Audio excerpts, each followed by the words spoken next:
Okay, so hello there, everyone. Welcome back. As smooth as it always is, I do just need to check that the audio is working, and it looks like it is working wonderfully. So, welcome to yet another day in the Extreme Improv XStreamed World Championship Festival 2020. Now, we've got a very packed day of events from this point on. It's already been a packed day behind the scenes, and I'll tell you more about that in a moment. But we have got so many amazing shows from all around the world. We've got all kinds of shows as well. We've got some short form, we've got some long form, we've got some storytelling, we have some stand up, probably something else. We've got some pre recorded shows, we've got lots of live shows. So there's lots and lots of stuff for everyone. But, so, starting us off today, working away, beavering away in the background, there has been a workshop this morning that we've been super excited and very privileged to have as part of the festival, which is a storytelling workshop by Christiane Brew. And she has been teaching some performers some skills in storytelling, which none of them had met earlier today. None of them, I believe, had met Christiane before, but she has taken them through the process of creating a polished performance ready storytelling piece, and that is what we're going to have in our storytelling showcase. So now over to Christiane. Enjoy the show.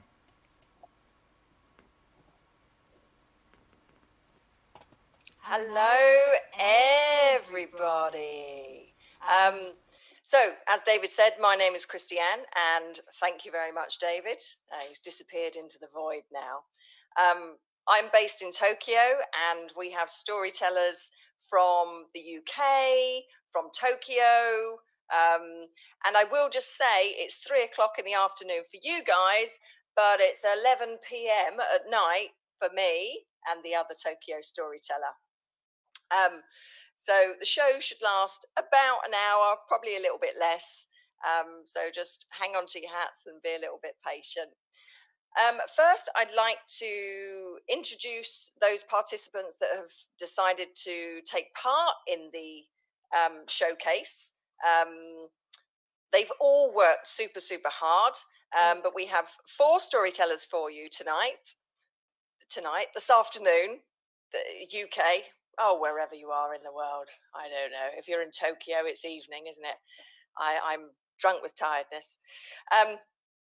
So they've worked super, super hard, and they literally come to the workshop with nothing, and they've found their stories, they've built their stories, and tonight really is the first time they've actually spoken them out loud to an audience. So you are in for a treat. I'm in for a treat because I haven't heard them all in their entirety either. So I'm super lucky. So without further ado, I'll introduce them alphabetically. I believe that's probably the fairest way. So let me welcome to the stage Bridget. Hello. Hey, Bridget, how are you? I'm good, thank you. Quite excited. I'm excited. You're excited. I heard you were in the you took part in the improv. The extreme tournament. Improv extreme tournament. Yeah, that was great fun. Nice. So yeah, I entered it as a bet. My friend Ewan and I, we've been doing some online improv with Liverpool Comedy Improv, and we saw this online, and we encouraged each other to have a go, and had a great time. And I ended up getting through a couple of rounds. Yeah, it was great. Nice, awesome. So you caught the bug for more extreme improv shows and workshops. Brilliant. So did you enjoy the workshop this morning? Yeah, I found it really, really, really interesting and exciting, and I want to learn more. My background is I'm a mathematician, so the idea of writing stories or telling stories, I can tell a story, but writing stories is a bit alien. So nice. Yeah, it's great fun. Excellent. I've got another one in the cult. And this time it's a mathematician. That brings joy to my ears, Bridget, literally, because my purpose of doing storytelling is to basically spread positivity and connection. So you've made my heart sing. Thank you. So we'll hear from Bridget in a bit. I'm going to ask you to leave, Bridget, and I'm going to welcome Ellen. Hello. Yay! Ellen, where are you, Ellen? I am in Tokyo. Wonderful. Super. And have you had a good day? Good evening? Yes, I have. Been lovely. What was the highlight? The thunderstorms. I love thunderstorms. They just are so exciting. And yeah. We rehearsed this, Ellen. You were meant to say the workshop. Oh, well, that too. That was fantastic. Okay. Honestly. And I even paid her. So it was fabulous to have you at the workshop because you perform Perfect Liars in Tokyo, don't you? I do. I've told many stories there. You have. Some true, some false. So for those of you that don't know, Perfect Liars Club is a storytelling event. 4 people tell a story, but only 3 are true. And the audience have to interrogate to work out who the liar is. Ellen has done a fantastic job of performing true stories. And was it one lie? You've just done the one, haven't you? All your stories are unbelievable, though, so I think they're all lies. But I really enjoy working with Ellen because her stories are so interesting because it's of a life in America that I've never known. So I find her fascinating. Yes. So the story you have for us tonight, could you give us 4 words? 4 key words that describe it. Family dynamics, childhood. It's the first time I've ever told a childhood story. Nice. And fear, phobias. Yeah. Okay. So that's good words, but yeah, that'll do. Awesome. Yeah. Well, I look forward to hearing the story in its entirety shortly. Thank you. I shall say goodbye and welcome to the stage. Oops. Oh, I nearly lost my randomizer pot then. And welcome to the stage, John. Hello, mate. Hello. Sorry. Feel sorry for your pot. I know it's wet. It's heavy. And nobody has ever seen it. Not yet. Anyway, how are you, John? I'm great. Thank you very much. Thank you for asking. Lovely. Where are you in this wonderful world that we live in? I am in Norwich, in the United Kingdom. United Kingdom. I don't know why I said it that way, but I'm going to stick with it. It's going to be that way from now on. Well, I'm going to take that and I shall use it myself as well. Wonderful. And did you enjoy the workshop today? Oh, yeah. It was great. I had a lot of fun. It's just fun just listening to other people's stories and then collaborating on all the stories because everyone helped each other with the stories. That's what the most fabulous thing about it. Well, you weren't by yourself at any point. It was great. So. Wonderful. Do you think you need to be a storyteller in order to take part in the workshop, or is there enough to get you up and running? The short answer is no, you don't have to be a storyteller. But the long answer is I think everyone is a storyteller. Like everyone has a story they tell in a pub or to their daughter or their father. It's naturally, I think people are natural storytellers. They don't realize it until it's like, oh, I am, and that's the great thing about it. So you don't have to consider yourself a storyteller to do it. But I think everyone, when they think about it, has told a dozen stories in their life to people they love. Great. So now we're telling a story to people we don't necessarily know or love. I don't know. And John, you're a seasoned improviser, aren't you? So does storytelling come naturally to you? Yes, I like to think so. I like a lot of narrative sort of stuff. I do a lot of storytelling. I do a Tennessee Williams improv where we tell a story, and it's like I have a southern drawl and like pretend to be Tennessee Williams telling the beginning of a story, and it's so nice to like be able to like do something. But that's all made up, and this is true. This story I'm going to tell today is entirely true. I'm not entirely sure I've ever told this whole story to anybody's entirety. So this is going to be a world first, frankly, for everyone, Wonderful. including me. Oh, including you. Brilliant. I love it. We'll have a little chat to you after you've told your story. So I'll say cheerio and welcome to the stage. It's Z. Where is she? Hello. How you doing? Yeah, I'm good, thank you. Had a great day. Oh, lovely. Just answer your question straight away. Don't need to ask me. Yeah, the best thing was... Go on. What's my next question?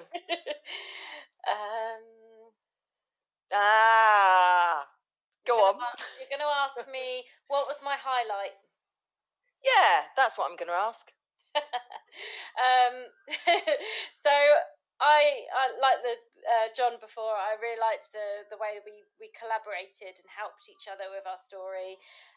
But my particular highlight was the use of kind of how a trigger can bounce a memory. And just kind of using that free idea of coming up with whatever pops in your mind first, because that's the thing that I love about improv. Nice, tasty, lovely. And have you told any stories on stage before? No, actually, well, not my own stories, or not a story I've ever written. I've performed other people's stories. Really? Yeah, in terms of like murder mystery type performances, where I'd be given a character and like, you know, a backstory and their connection with the other characters, and I've done that kind of thing. But I've always viewed myself as storytelling and sort of script writing, that kind of thing, as being my weakness, which is why I wanted to do this workshop, because it's something that I'm working on. Awesome. Building, yeah. I love it. Well, thank you very much for joining us. So stay on the screen. I'm going to invite Bridget, Ellen and John back on. If you could pop on for us, and then we'll sort out the order. The randomization device that I have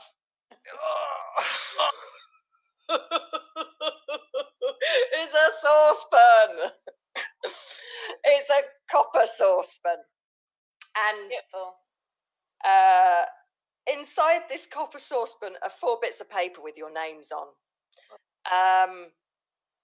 And as I discovered just before we went live, there was also a lot of water in the bottom because it had just been washed up.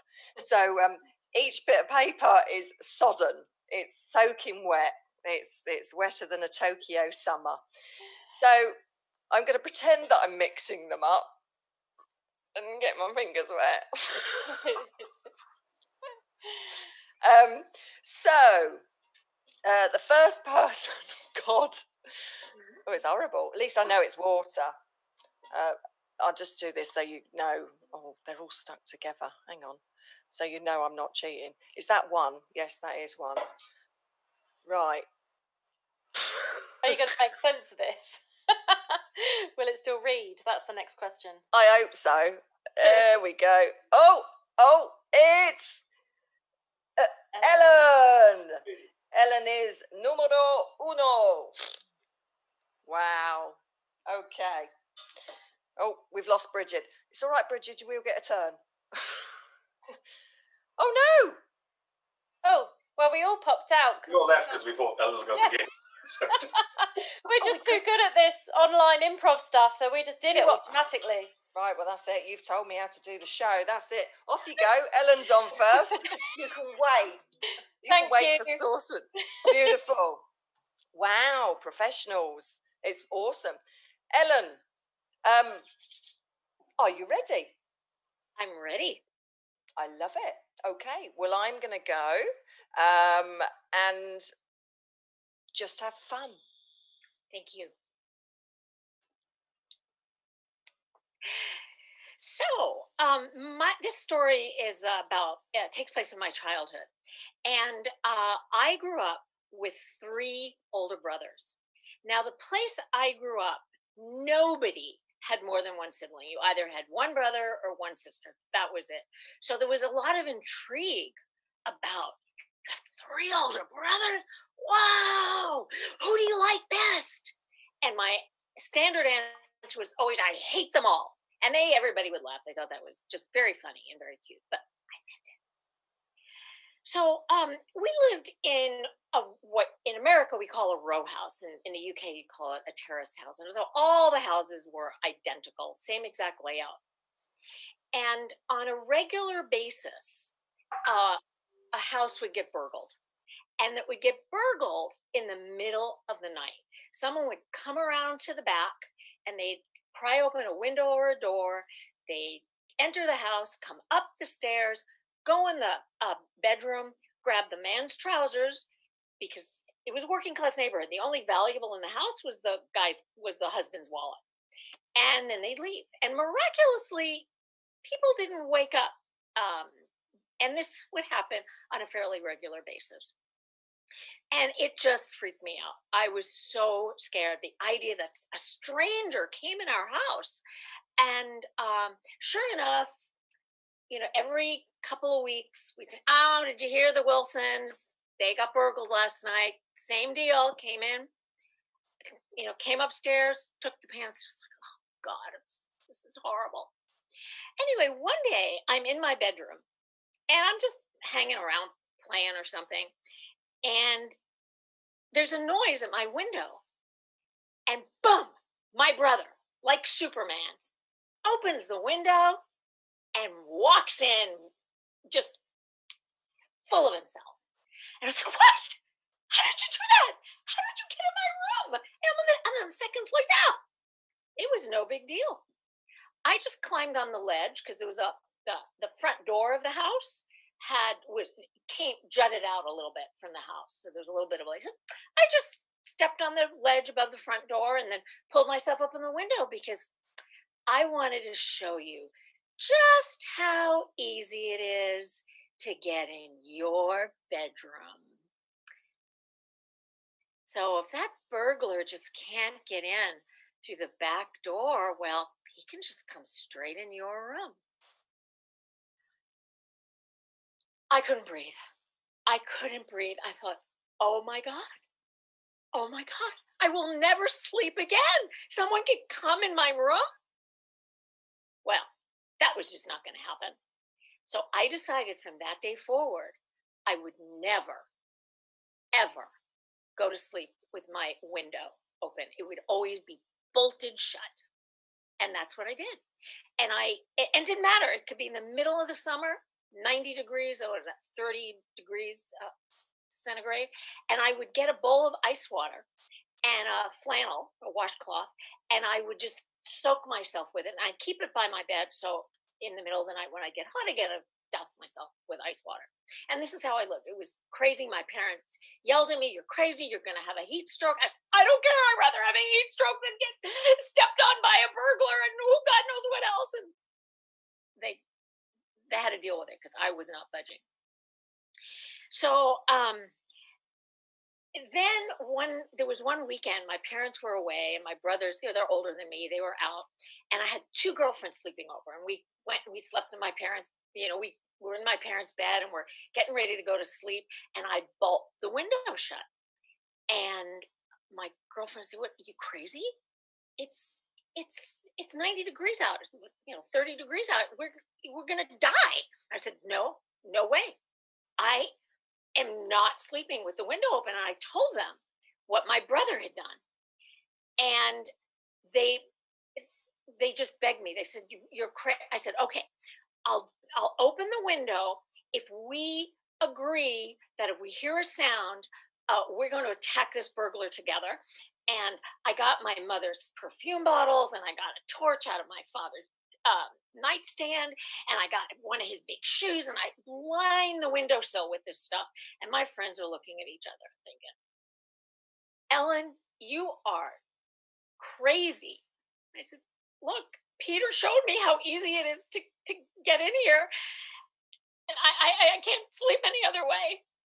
And they looked at each other and they said, you know, Ellen, we always thought you were lucky to have older brothers.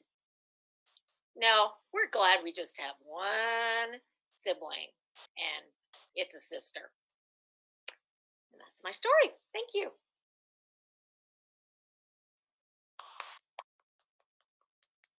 Awesome. Oh my God. And I can't believe this, right?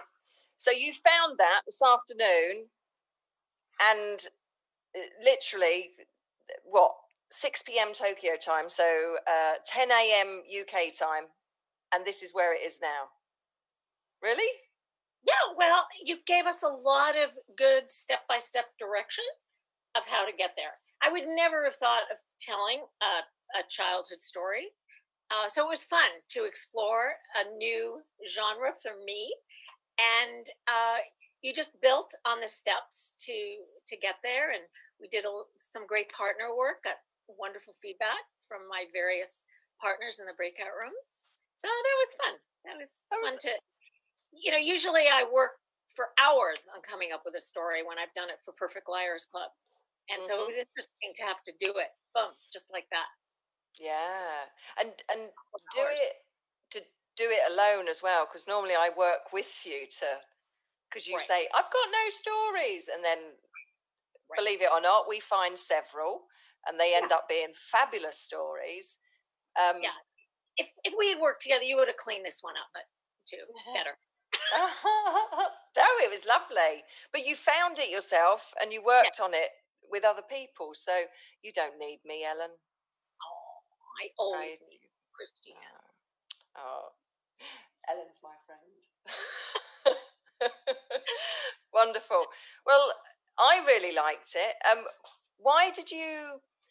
We did some activities where we went through a lot of different options. Why did you choose that particular sentence, with that particular event? Because for me, it epitomized relationships with siblings. How many people have, especially older siblings, that torment you? So I thought, this is my story, but I bet there are a lot of stories out there with older siblings, and probably more so with older brothers who do mischievous things to their younger siblings. So that drew me to the story. Nice.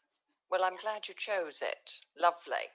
All right. Well, then I'm going to, if we welcome on everyone else again, I'm going to put my hand into the wet pot. Thanks, guys. Mix them around. They're all stuck together at the moment. I love the fact that you're not crossing your mind to change it at all. Keep the wet pot. It's brilliant. I love it. If it ain't broke, don't fix it, she says. There we go. Hey! Awesome. So I'll say goodbye to everyone else, and there we go. So we're left with just you, Z. Excited? Yeah, bit nervous. I'm ready. Awesome. Excellent. Have fun, yeah? Thank you. Okay. So I was young, but I was also incredibly nosy, and that can get you into trouble. Every Saturday morning, my brother would go off to his karate practice. And this was the ideal opportunity to go and snoop around his room and look through all of his things. I liked to learn and see what people did behind closed doors. I wanted to know their secrets. And I wanted to know these secrets by being sneaky, because that really is the best way. He had one of those high beds with the drawers underneath that he kept his books and toys. Well, I say toys. He was 5 years older than me, a teenager. So his drawers were full of the old-style game console tape cassettes, Beanos and Michael Jackson stuff. And sometimes I would find the odd bit of loose change that, of course, I would take and put in my money box. Well, one particular day, I was looking through his things, and I heard this little voice. And at first I ignored it. I dismissed it for sounds of downstairs or outside. And then I heard it again. A high-pitched voice, kind of mousy-like, coming from his bed. So I spoke back to the voice, and I learned that this little voice was a little person. The little person told me that she lived inside my brother's bed. I was fascinated. And thereon, I would always call out to the little person that lived in his room whenever I was there. Sometimes she would reply and tell me how her day was and ask me what I was doing. And other times, she must have been just off doing, whatever little people do. This went on for a while, and I began to feel quite jealous of my brother having this little person living with him. I mean, why not visit me in my room, I thought. So one day I plucked up the courage to ask him and to find out, did he know that this little person was living in his bed? He said, "Of course I know about them, and I know you've been coming into my room." He wasn't happy about that. He was having parties with them. It wasn't just one. There was a whole nation of little people living under his bed. I wanted to see them. And he told me, "They're shy. They only let me see them," he said.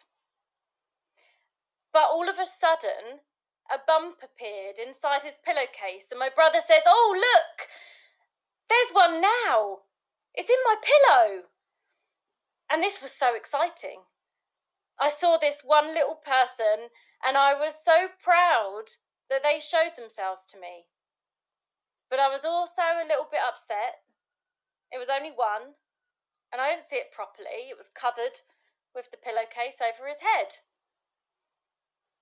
So more time passed, and I became more and more jealous of my brother having fun parties with his nation of little people that never visited my room. And his room smells. I broke down into tears one day. I pleaded with him. Please, please, tears streaming down my face, my voice trembling. Please tell them to let me join. Tell them they have to let me see them. Well, he must have gotten guilty at this point, because he says to me, "Look, sorry, I made it up."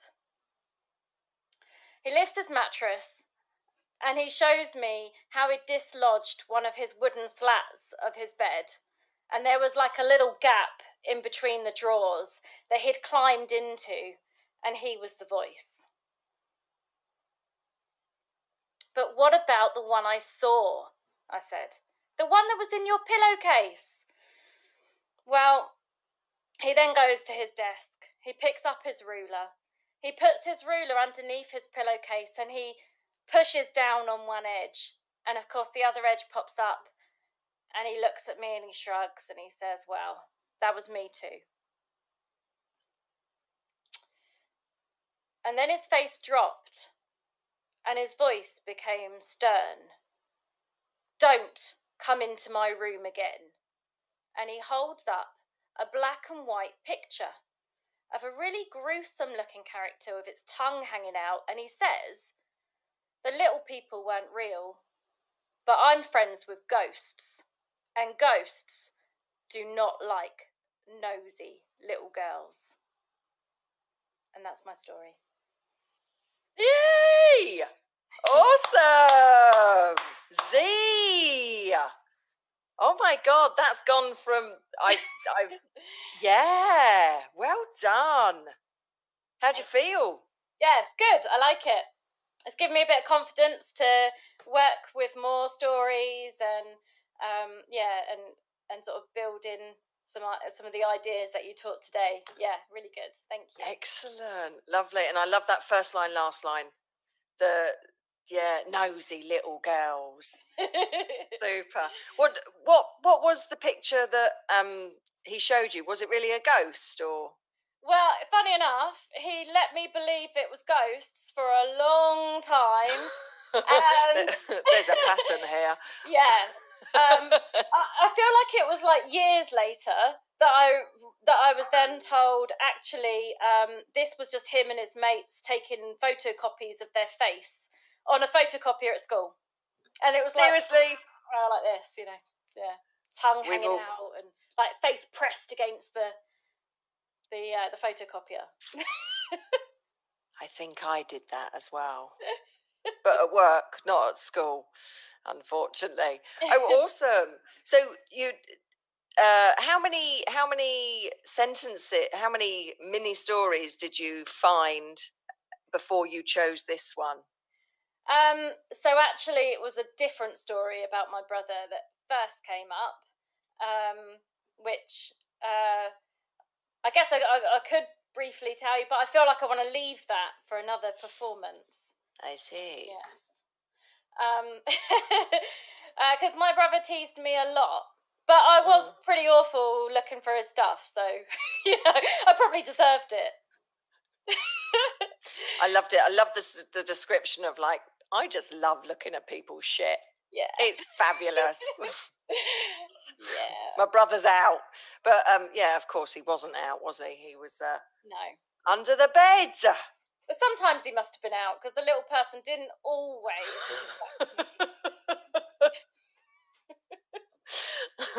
Funny that, the little person wasn't always there. It's tough doing little person things, but yeah. Wow, and little people need to shop, don't they? And I kind of figured at the time that the little person was like off sort of scavenging for different things, finding like paper clips and stuff, because I thought they were a bit like me.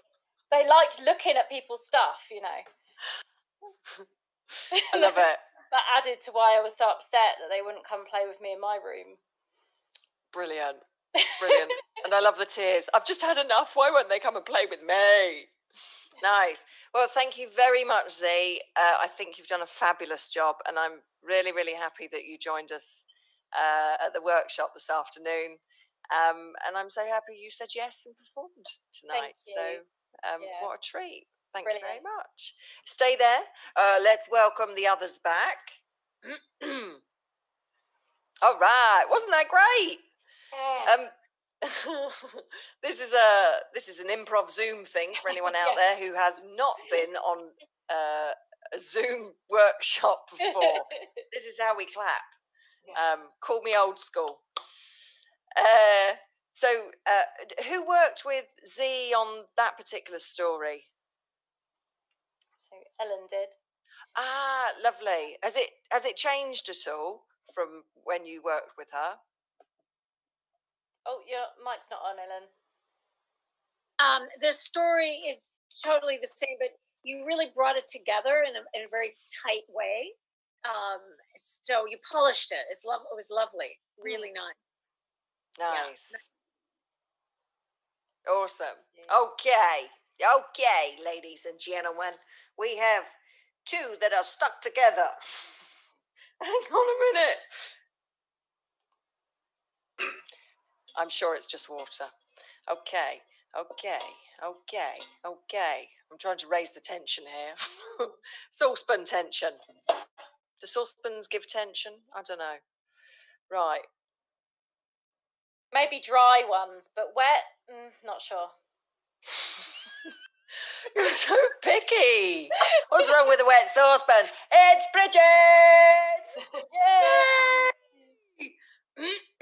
Awesome. Okay, cheerio, people. Super. Are you ready, Bridget? I'm as ready as I'm going to be, I think. Awesome. Okay, I'm going to say cheerio. And I will be laughing, but I'll be muted. Okay. Bye. Bye.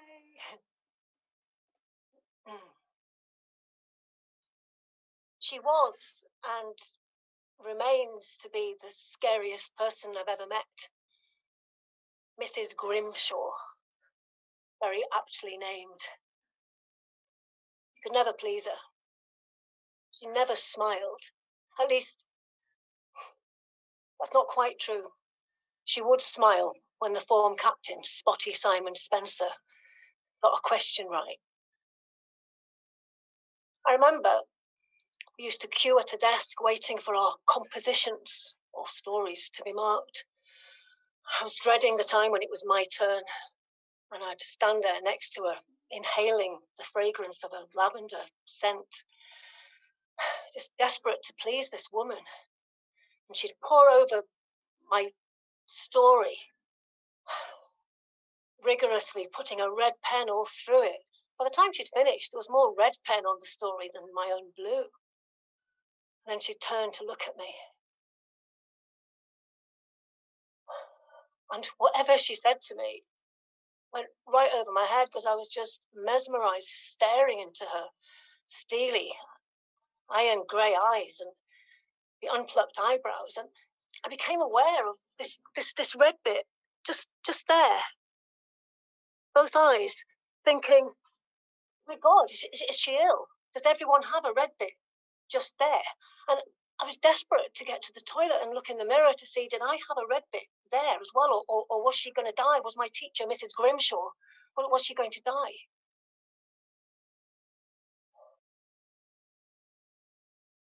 She said to me, Bridget, you're 8 years old now.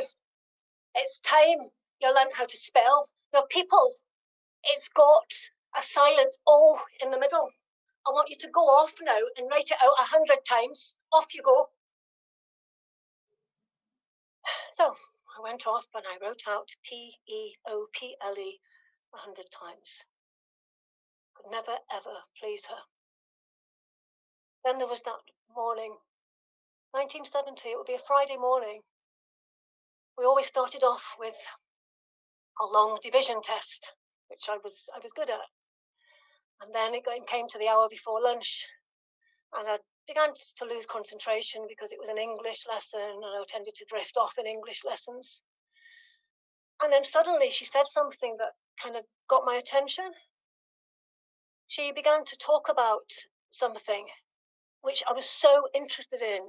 It took my mind off the fact it was fish and chips for lunch that day. She said, right, class, today I'm going to tell you about syllables. Now, a syllable is how you break up a word into its component parts, like syllable. It's got 3 syllables in it. And she began to give examples of various poems that had so many syllables in.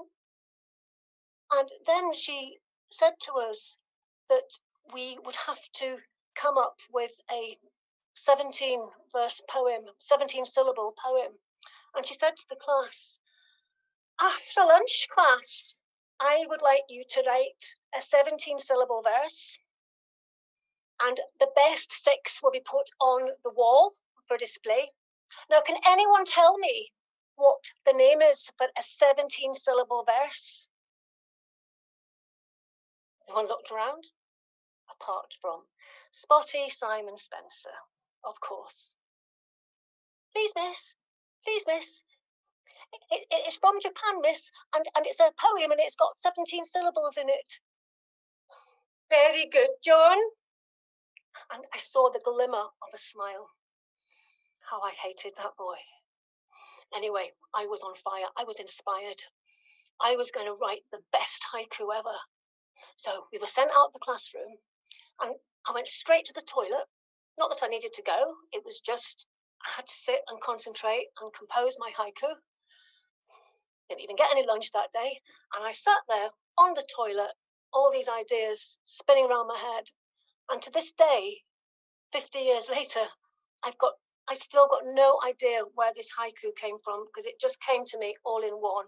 I counted up syllables, 12. But she said 17. It was so good, so good. I'll just recount just to be sure. Counted slowly this time. Oh my God, 5, 10, 15 plus 2, 17. I got it. I got the haiku. Oh, I was so excited. It was brilliant. It was absolute genius. I was convinced of it. The wind is howling through the trees, blowing them down to their bended knees. Oh, I was so overcome with excitement. I couldn't wait for the lunchtime to be over, and then I could write it down in my new fountain pen with my italic handwriting. Surely, now for the first time, my poem would go on that wall. I wrote it out.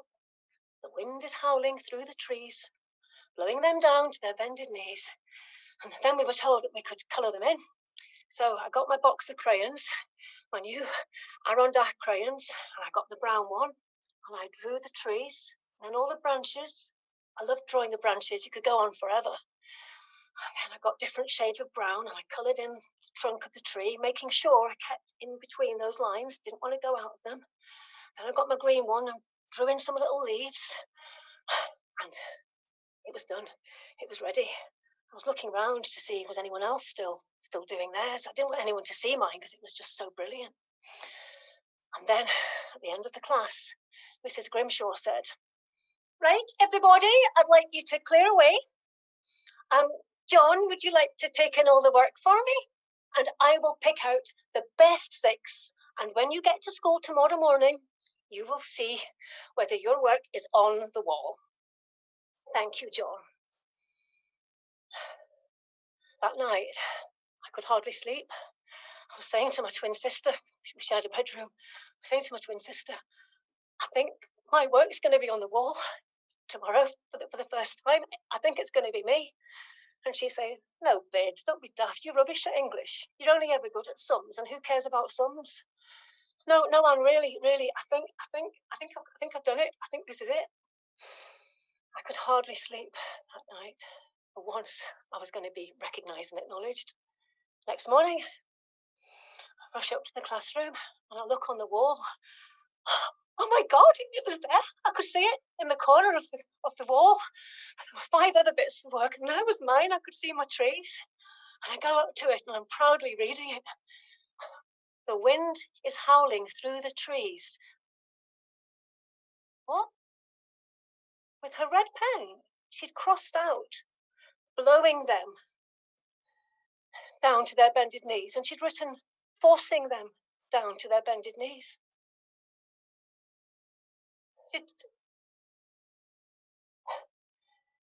She'd ruined my masterpiece. For the first time, my work was on that wall, and she'd sabotaged it. I didn't want my work on that wall anymore. I just wanted to get away from everybody. Many years later, when I became a maths teacher, I was very economical with my use of a red pen.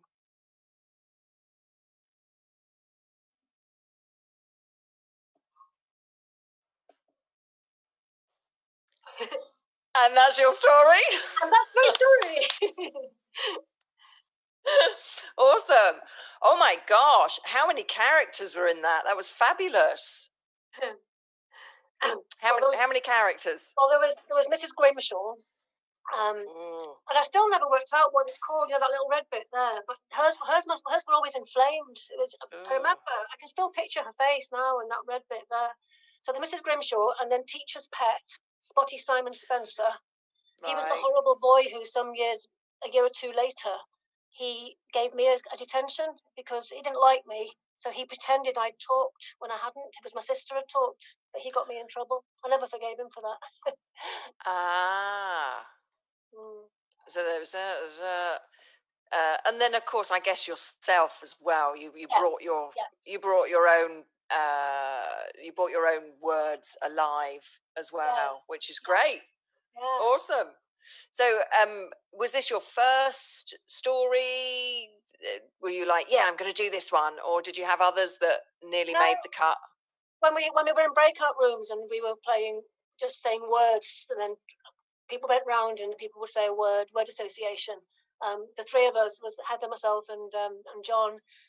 it was so funny because we kept being inspired all the time by different stories. So loads of things were said to inspire stories. And then I think Heather said something involving school. And I thought, oh God, yeah, that memory from school, which hasn't just come back to me now. I mean, I've thought about that many, many times, actually. As a teacher, I have always tried to give verbal praise and just write very little in red and maybe write things in pencil, because I think it's a shame to sabotage someone's work.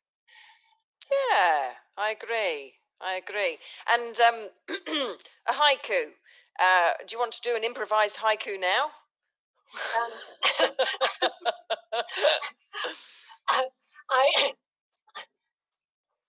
I could try, but I'd really rather die. So no, I won't now. Okay, I accept that. Was that 17? Yeah, I just counted. Oh, you did. Well done. I wasn't counting. Super. Excellent. So, thank you very much, Bridget. And I guess let's have everyone back on again. Hello. Oh. We've lost Ellen again. Ellen's so naughty, you know. Oh, hello, Ellen. Right. I wonder who the last one could be. I mean, if it's your name on there, Christiana, I will be disappointed. I'm just saying. Who could it be? Oh gosh, no, you are stuck together. I feel that everyone should have the same feeling of excitement equally. Oh, you've been in there so long. You've doubled yourself up, and you're on the other side as well. So you're Jujon. That's fantastic. You are Jujon. You see that there? There you go. Is that right? Yeah, that is the right way around. There we go. It's John. Super. Okay, John, over to you. Thank you. You ready? Yes, I am. Thank you. Have fun. In the early 2000s, when I was a man in my mid-20s, I really thought wedding bells were in the air at that time. I had my first serious girlfriend, an exchange student from America, and she'd come to Norwich where I studied. And we spent the year together. It was a lovely year. And then after the year ended, she had to go back to America, but we continued our relationship. And so for that Christmas of that year, I agreed to go and stay with her and her family for Christmas and New Year's. So there I was, getting on my flights, my first flight by myself, like properly, and I was excited to go and see my girlfriend at the time, and I was terrified meeting her parents because I'd never met any significant other's parents by that point in my life. I was like relatively sheltered. I was also like just really worried, and I bought gifts at the airport that I didn't know if they wanted them or not. It was a whole big thing, and got to America. She picked me up in the airport herself, and we drove to the little town of Nazareth, which was next to Bethlehem, which is in Pennsylvania.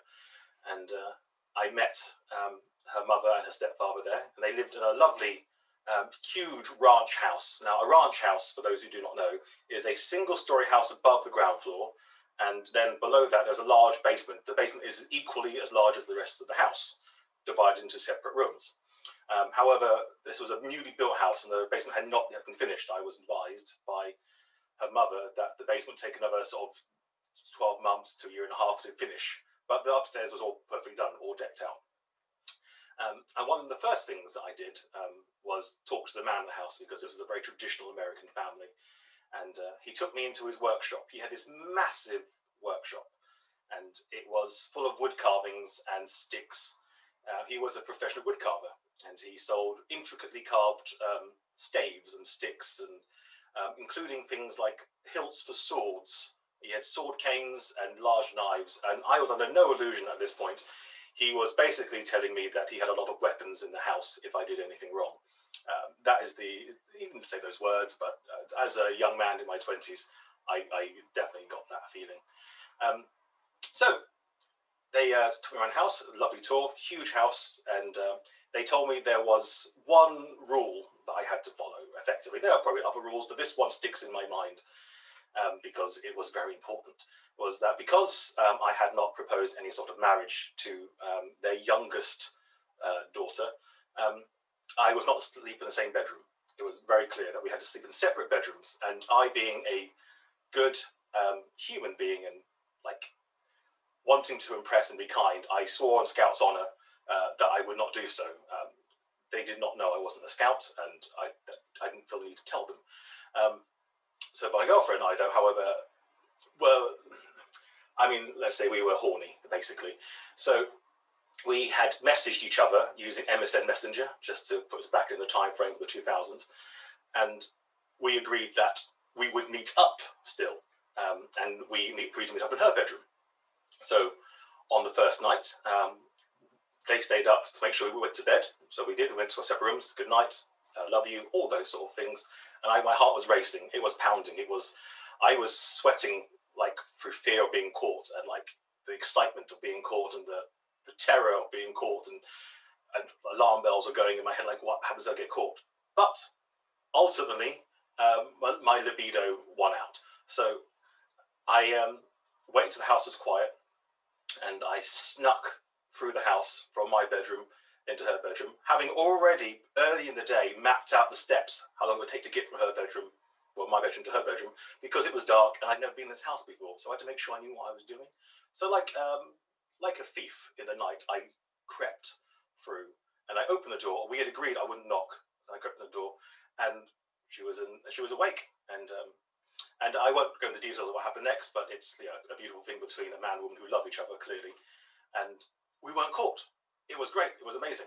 And so this carried on night after night. I got the thrill of being the sort of slightly rebel human being that I was at the time being. And we enjoyed ourselves immensely. Let's put it that way. This is an afternoon show after all. After the end of the holiday, after New Year's, I returned back to university, back in the UK, back to Norwich, where I am now. And a couple of weeks after that, I got a message from my girlfriend saying they found out. And she explained that it probably wasn't the best of ideas to use her bedroom because her bedroom was next door to their bedroom. And she didn't tell me what the repercussions were, and I still to this day do not know if there were any. However, I was invited back 6 months later, so the height of summer by this point, and went back again, and no one said anything. There was not a word said. The only difference was that I was given a different bedroom. It turns out in the 6 months that I had been away, they had completed the renovations to the basement level, and my new bedroom was in the basement level. And they had attached a bell to the door of the basement. That's the end of my story.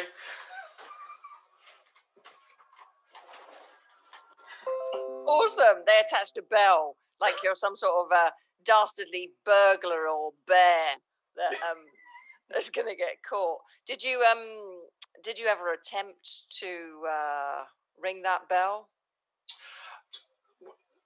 We thought about it very hard, but no. I thought the bell's not there. I am like once. I mean, I say once, multiple times over one period was enough, like to be in, like the fear of God into me afterwards. So no, didn't the second time. Didn't do that. Fair enough. And is this a story that comes up often for you, or is it something that you found today, or? I found it today. I've sort of forgotten about my. For those who know me, I'm a nice person, and I don't tell terrible, dirty stories as a rule. But I remembered that in my youth, I have a fair amount of these stories with this girl about me hiding in places when people were coming round, and this one was the most interesting, frankly. So yeah, I'd forgotten entirely that this had happened, frankly, until it was sparked to memory today during the word association. I mean, I had much nicer stories. Like we're talking about clowns and childhood activities, meeting my sister, and lots of lovely, wholesome stories. And then I chose this one to tell. I love it. Every show needs a bit of smut, John. Yes. Lovely. Yeah, we've had a bit of smut from you. What was it? What was the line you said? I won't go into detail, but it's what two loving people do with each other. So British. Face painting. Yeah. So we've had a little bit of smart. We've had some creative poetry and being chastised and pushed down by an adult. We've had siblings. We've had 2 sibling stories. Interesting. That's fantastic. Right. So, guys, do you want to come back on? Yeah, super. I've just realised it's 12 o'clock. I was going to do my story, but I've realised it's 12 o'clock. I'm just thinking if I can do an abridged version. Yeah. Go on. Go on. Yeah. Do it. Couldn't I? Yeah. Yeah. Okay, that's me thinking on my feet. But first, I want to hear how you guys feel. What was it like hearing each other's story in its entirety? It was lovely hearing John's story because we were partners near the end, and I love the extra little bits of detail you put into it, John, describing the steps between your room and your girlfriend's room, and you'd worked out the route beforehand. So there was a couple of little extra details that was very enjoyable. Yeah, it had a bit more suspense than it did in your first run through, so that made it more interesting. Nice. I liked hearing Bridget's because we were together sort of at the midpoint of the workshop, and I was having lots of internet connections. We had a power cut here in Portsmouth, and I dropped out the workshop, got back in, and I couldn't quite. I was keeping track of what you were saying, and so it was lovely to then hear the story properly and have those characters explained, and what this kind of sense of how you felt at school and what that was like, and how that then informed a lot the way that you teach, you're not using your red pen like that. Yeah, got it here. Just break it over your knee, Bridget. Break it over your knee. I was I was really happy to hear Ellen's story, because Ellen had lost faith in her story at one point. She thought her story wasn't going to be good enough, and we all encouraged, no, it's great. Keep she found the points that she wanted, I think, and I'm really pleased she kept it. So I was like, at one point, you go, I can't do the story, it's not interesting enough. But it was fascinating. We loved it. We wanted to keep it. Thank you. I think, that's where you were at before we did the last activity, and you were like, no, I'm not going to do it. And I said, okay, well, find another one. But you didn't find another one. This is the one that you ended up that you did on the penultimate activity, wasn't it? I think. Yeah, I'm sure it was.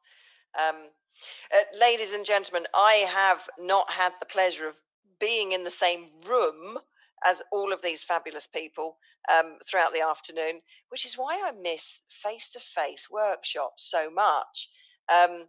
So when you jump into breakout rooms, you just get snippets. And it's still joyful, but I do miss the hub of a live workshop. And I believe that every time I jumped in with Jonathan, he was talking about something smutty, and every time I jumped in with Ellen, it was the same thing that was happening as well. What was it? You were doing something naughty every time I popped in. Yeah, so I thought it was quite funny that that's obviously how what you guys came up with. Right.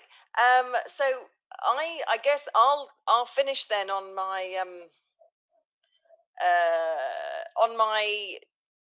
my story that I've used as an example throughout the workshop. And I've just looked at the date, and the last time I did this, it was 2018. So it's an old story, and I haven't rehearsed it or practiced it. Because I've just been looking after everyone else, and I'm just like, oh, sausages, it's my turn now. And then you all said, yes, do it, which I hoped you wouldn't. Right. Okay. All right. So if you'd like to just pop off for a bit, and relax, chillax. So It's my story now. Let me bring this up. Right. Christiane, have fun. Thanks, Christiane. Okay. If you're too ill to go to school, then you're too ill to go out. That was an unspoken rule in my house. So every time I faked illness, I'm muted. No, is that to not. Oh, You're fine. Okay. So every time I faked illness not to go to school, basically, they were my mother's words. If you're too ill to go to school, you're too ill to go out. Okay, fine. I can deal with that. I clutched my stomach. Mum went off to work, and my dad went down to the garage at the bottom of the garden because he was a mechanic and worked there. So I started to amuse myself, as you do. Remember Rick Astley? So I'd listen to my Rick Astley tapes and write down the song lyrics and then play it back and sing the song. Exciting stuff like that. Put on some 45 records and jazz about the bedroom for a bit, in an ill fashion, of course. And then that's when boredom set in, really, because I'd done everything that is really very interesting to a teenager at the time. And I thought, well, I could just have a little look in Mum's room, really, have a little nose. So I sat myself down at the dressing table, lovely big round mirror, so I could see my beautiful face, and I was, trying on rings and a little bit of perfume, a little bit of makeup, and I noticed in the corner behind me there was a black plastic bin bag. Why is there a black plastic bin bag in the corner of my parents' bedroom over by the window? Why? What a strange place to put it. So I looked inside, and inside was like Aladdin's cave of dress up. There was wigs, there was skirts, there was shoes, there was shirts, and there was even a fur coat. I don't know if it's real or not, but it was really soft. I'm not sure. I recognised some of the clothes, but it didn't really register. And I thought, aha, I could wear these and go out for a walk. Technically, I won't be going out as myself, so therefore I'm not breaking my rule. Ta-da! So I put on some makeup, some really nice makeup. Put on a lovely cream pencil skirt, this bottle green chiffon top, fur coat, put on the wig, handbag. Inside the handbag, I put my little embroidered French purse in there with a £1 coin, which was my pocket money for the week. And I zipped it up and I put it in my leather handbag and put it on, put on these wonderful leather shoes, which were divine. I don't know how people walk in them. And off I went. Now, my dad's at the bottom of the garage, so he can't see me. So off I went. And I went for a walk around the village. And I was like, oh, hello, Mrs. Shaw. Hello, Mr. Layton. So I was fooling everyone. To be fair, they were around about 80 years old, and they'd probably say hello to anyone. But there we are. And I thought, I'm a little bit peckish. Why don't I go to the post office, which was a post office and general stores, and get myself some sweets? Nice. Now, the post office is run by Simon Cornwall, who is best friends with my father. And he and his wife come over for dinner every so often, and my father and my mother used to go to his, and they'd chat and they'd talk and etc. Adult stuff, I didn't think of this. So I walk into the post office. Ding a ding a ding a ding a ding went the little bell. It was quite delightful. And I was looking around at all the dusty things on the shelves, like tins of baked beans and really old packets of curry powder and stuff. And there it was. curly whirly over on the side by the till. Simon was working. So I put a curly whirly on the side, and then I said, and I'd like some cheese, please. And he looked at me and he said, okay. Are you new to the village? Yes, me and my husband Basil have just moved in on Berested Close. All right. How much cheese do you want? 70p, please. So he gets out this huge block of catering cheese from the fridge. He gets out his huge cutting machine, puts it on the wooden worktop, and he puts this chunk of cheese on top of the slicer. He slices the cheese. He wraps up this tiny slither of, it was fantastic cheddar cheese. It was super strong cheddar cheese, 70p worth. He wrapped it up in a little bit of plastic, put it in a bag, and then cha-chunk, sealed it up. Wonderful. And I thought, right, 70 curly whirly, 15p, 70, 80, 85p. I've got 15p left. I mean, you don't want to have any change left when you've got pocket money and you're in a room full of sweets and food. I like my food back then. So I grabbed another little bag and I said, and these chews, please. So I had a 15p bag of chews, curly whirly, and my cheese. And he said, £1, please. Thank you. Have a nice day. And then I left the shop.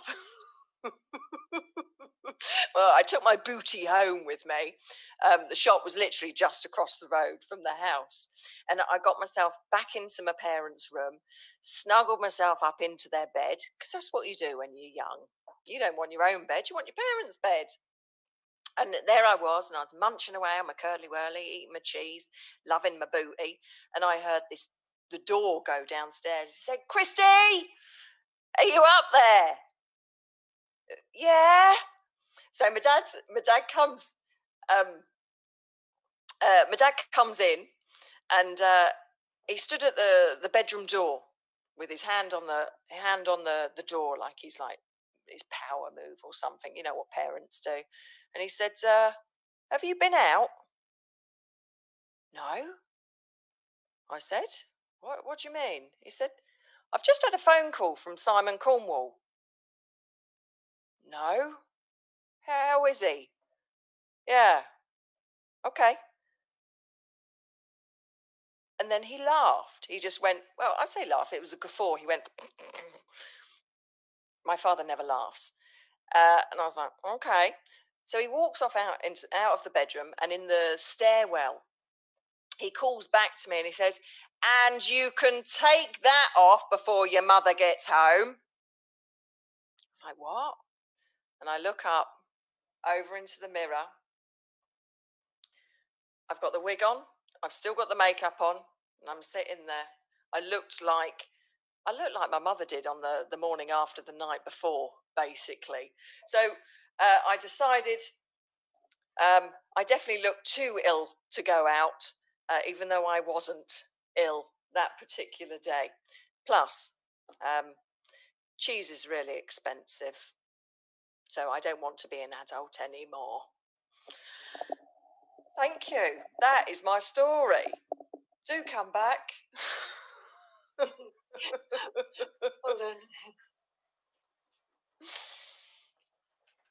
There we are. Hello. Hello. So that was my story. It was lovely to hear the full story, having you given us little snippets of it beforehand. That was really, really nice. Little bits and bobs. Yeah, thanks for making me do it. Give me the chance. You showed your acting chops from a very young age, Christiane. I probably, yes. There was, although it didn't fool Simon Cornwall, did it? No. I maybe if his mother was working, I would have fooled her. She was about 84 or something. Yeah, blind as a bat. Yeah. Anyway, so that's it. That is the Storytelling Showcase. I hope the audience out there have enjoyed it. Storytellers, if you want to share the show, then just go to the page or go to my page and then share it from there onto your own page. And then you can watch the show in its entirety and enjoy it. Any final words, storytellers? Thank you. It's been a great day. Learned a lot. Love meeting all these lovely new people and they're hearing their stories. Yeah, been brilliant. Thank you. Thank you very much. Really enjoyed it. Yeah, thank you. Wonderful. It's so lovely to meet you all. So lovely to work with you. So that's it from me and us. I'm going to take a photo for the archives, and then maybe you can send it to Heather, Bridget. Yes, we'll do that. Oh no, I can. I'm connected to her. All right. So you remember the rules. We have to pretend we're like having fun and enjoying ourselves. Yeah. All right. Oh, was that me? No. That was... Okay. Right. You ready? Yay! Awesome. Brilliant. Thank you so much, guys. I hope to see you somewhere in this online world that we live in. All right. Okay. Okay, hello. Thank you everyone. That was fantastic. That was brilliant stuff. My green screen is playing havoc with me again. Very quickly, in case you said it, was there somewhere where people can find out more of any of you on social media if you want to share? I don't know what's up with my green screen. I know lots of you have got things going on, and I always like to give our performers and our workshop leader, and thank you so much. That was absolutely spectacular. I really enjoyed all of your stories, but do have a think just one. I just want to say that we've got loads of comments come up throughout the show. Someone's just said thanks. Before that, someone said it was great, thank you. Someone said love the voice. I think that may have came in during yours, Christiane. We got loads of crying with laughter faces during yours, John. Then very nicely done earlier. Well done, ZZ. Before that, scroll back again. I really enjoyed that story. That was great. I loved it. Loads of thumbs up. Just loads as far back as I can scroll. So well done, everyone. Well done. But very quickly, is there anywhere else people can find you? Has anyone got anything coming up that they would like to share? Any of you? So I host a monthly show called The Number 2 Show, which is like a combination of some stand-up done live in Zoom, it's streamed, some sort of magazine-style videos, and some improv, which we hack the show and do what we want to it. So yeah, that'll be next month. So check the Anything Funny page, and you can also find me on a page, Facebook, Z's events. Okay, thank you so much there, ZZ. John. Hi, yeah, I'm John. You all know that, but I was repeating that information. I'm part of Wretched Hive Comedy. Follow us on Facebook. We've got announcements coming up, and we also did a thing a few days ago, which might still be available, I think, David. Yeah, absolutely. Comedy panel, comedy show. I'm part of the Comediations, the All Asian UK improv group. We've got stuff coming up soon. And I've also got my own Facebook page, John Newman Improviser, where I do one-on-one 10-minute scenes with people. So anyone anywhere in the world wants 10 minutes with me online, I will say yes, because I like the word yes. So yes, and brilliant, thank you, John. And just to clarify there, yeah, all of the shows that have been part of the festival are available. So look up the schedule on the Extreme Improv website, extremeimprov.co.uk, and you'll be able to see all of the shows that we've had, and then you'll be able to see which day they were on. But I do appreciate that some of the shows are on, like, they're blocked together, so I'll probably at some point I'll re-upload the shows as their individual slices so everyone can find them easy, which is a good point. I've just thought of that. Bridget, do you have something? Yeah, I'm a regular participant with Liverpool Comedy Improv, Emma Bird runs those sessions, drop-in classes for all ages, all abilities. I started doing this pretty much the first time just during lockdown, and it certainly kept me sane. And I just think Emma Bird is Liverpool's best kept secret. She is brilliant, and you know, you'll find your inner voice. And here are her details. Brilliant. Brilliant. Okay, Ellen, did you have anything to share? Nope, not right now. Perfect. And Christiane, once again, just reiterate where yes. everyone can find you and any of your projects, the Perfect Liars Club, etc. I guess. Well, the best place is really to connect with me on Facebook. It's a public page, or Instagram, Christiane Brew. My name is in my little box. Or if you just want story stuff, go to Perfect Liars Club, Tokyo. This is something that I made earlier. This is just to try and beat Bridget. So Perfect Liars Club Tokyo. There's show reviews on there and just get a feel. And if anyone wants to tell a story on the show, I've got a show coming up in September. Yeah, that will be online. So that's it from me. And I think probably everyone watching this would like to say a big thank you to David for taking this tiny little seed of, I'll just do something to celebrate the anniversary. And it's just turned into this massive forest of bringing communities together from not just the UK, but from Japan, other places in Asia, America, Europe. Is fabulous. So thank you. The improv world salutes people like you, because as a producer, it's bloody hard work.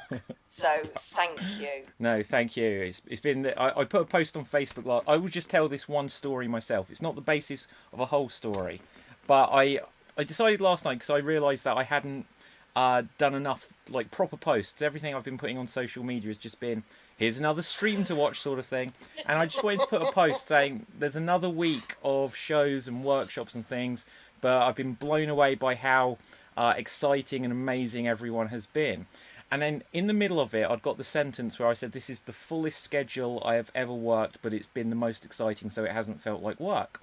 Just as I was about to post it, I realised that the D and the F are right next to each other on the keyboard. So I was about to share with the world, this is the dullest schedule I have ever worked on. And I was like, no, delete.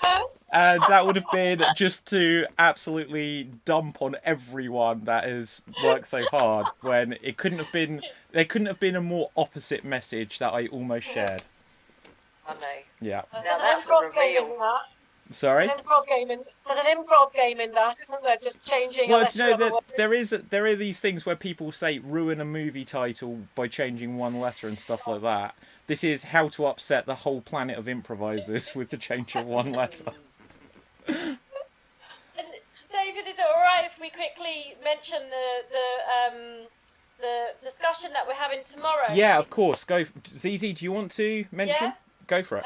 So we're got a small panel tomorrow talking about mental health and how improv can really be an aid and a benefit to mental health, and we're going to be talking about that together. And I'm really grateful to be part of that. And I also just wanted to say that doing this type of work and coming in on some of your stuff, David, has really inspired me. And I want to now thinking about doing some streaming stuff to raise money for some mental health work. So excellent. Yeah, if anyone's interested in that, get in touch. Yeah, do, and we'll make sure. Yeah, and we'll make sure we can talk about this off air, but also we can talk about it like on the idea on the show tomorrow, which is tomorrow at 7 p.m. Correct? It's called Improv and Me, a discussion on mental health. UK time. UK time. UK time. Yeah. Remember, you're global now, David. I know. Yeah. Yeah. got to add that UK time. Yeah, absolutely. Right. Thank you so much, guys. I will let you all get on. In a moment, we're about to have the Bromantic duo, so I will get those guys ready. So stick around if you're watching. And thank you all. Bye for now, everyone. Thank you. Bye. Bye. Ooh, I can't find my thing. Oh well. Right, I'll just wait here until...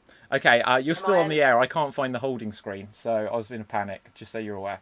And where is the social media? There you go, off the air. I can leave, can't I? You can leave. Oh. Sorry, I've got like a button that I couldn't find it. Oh, funny. Excellent. Thank you so much, David. I hope you've enjoyed your day. Yeah. What have you? Yeah, it's been brilliant. I'm going to go to bed. Well, actually, I'm going to have a big fucking glass of wine. I don't blame you. Have a good one. Thank you so much.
Okay, so hello there everyone, welcome back. So that was only a very short break. We're very, very excited for what we have about to be on the show for you on the stream, this marathon day where we're going to have so many...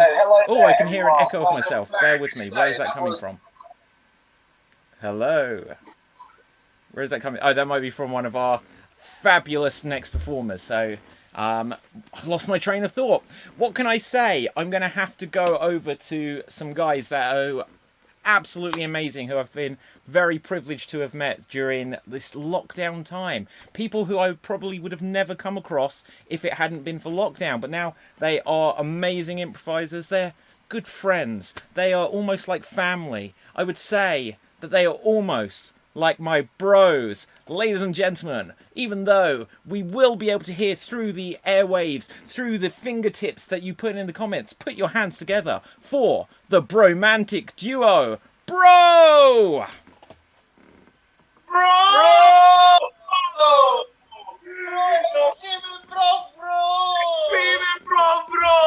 my god, bro! Oh, bro! It's so nice to meet you again, bro!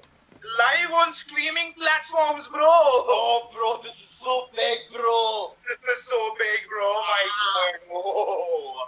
His name is Ramin Charania. And his name is Asad Khan. And together we we are the Bromantic duo. Fantastic. We are the Bromantic duo, and it is our esteemed privilege to be on David's Extreme Improv, Extreamed live. Usually we are live and uncensored, but today we are live, uncensored, and extreme. What's gonna happen? Oh my god, what's gonna happen, ladies and gentlemen? Let's start things off. It's improv, it's comedy, and what happens in improv? We play a lot of short form games, and speaking of games, our first segment is a game show. And we need a suggestion. You can see right now in the suggestion box, you will see a few suggestions. We need you to type those suggestions in one single comment. In one single comment only. That's what we need exactly from you guys. And let's see. Let's have a look. Yes, we need an animal, we need a disease, we need an item of clothing, we need a food item, and we need a holiday destination. In one comment, please type it out in one comment and press enter. And let's explain the game. What are we doing here exactly, Rami? Well, this game is called Question This. Question this. Question This. In this game, Asad, you will give me a word, and I have to come up with a question of that word. That's pretty much it.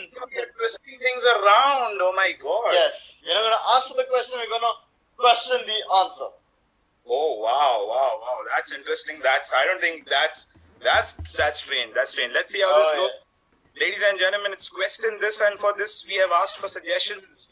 Where can we see the suggestions? David, where can we see the suggestions? Okay, hang on one second. So let me copy them in for you. So, I can just tell you. Can you guys hear me? Yeah, sure. So, actually, I mean, I'll see in the chat. Okay, so we've got dog, cat, food, and Spain. We have moose socks. What do they mean food item? They just put food. Moose socks, cheese, and Eiffel Tower. Any of these any good? Yeah, this is good. Rabbit, measles, scarf, pasta, Iceland, giraffe. David, do one thing. Just type it in the chat area. We'll check it out. Okay. It's fine.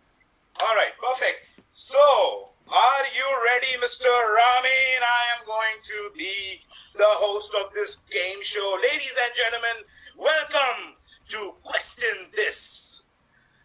Over here, Mr. Ramin is going to question the hard-hitting answers. And the answers are provided by you guys. And let's see the first answer that we have. First answer, Mr. Ramin. Yes. The answer is rabbit. Oh.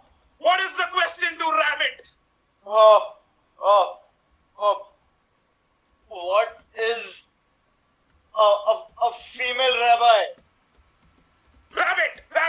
That is the correct question. Congratulations, Mr. Ramin. You have moved on to the next round. Are you excited? Let's see. Your next suggestion. Your next answer. What is the question to measles?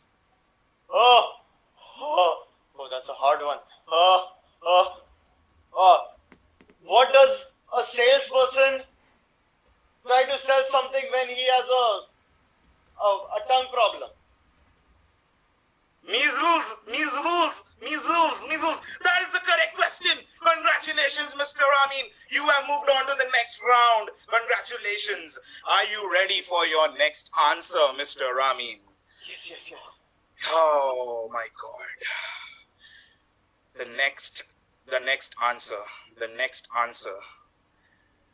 answer is, what is the question to glove?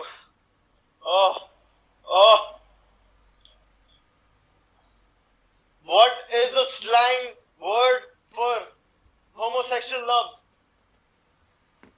Glove. That is the correct question. Congratulations, Mr. Ramin. You have moved on to the next round. Oh my God, Mr. Ramin, you are on fire right now. But let me tell you this, the next round is going to be very challenging. Yeah. I got this. Are you ready, Mr. Ramin? Yes. What is the answer? What is the question to yogurt?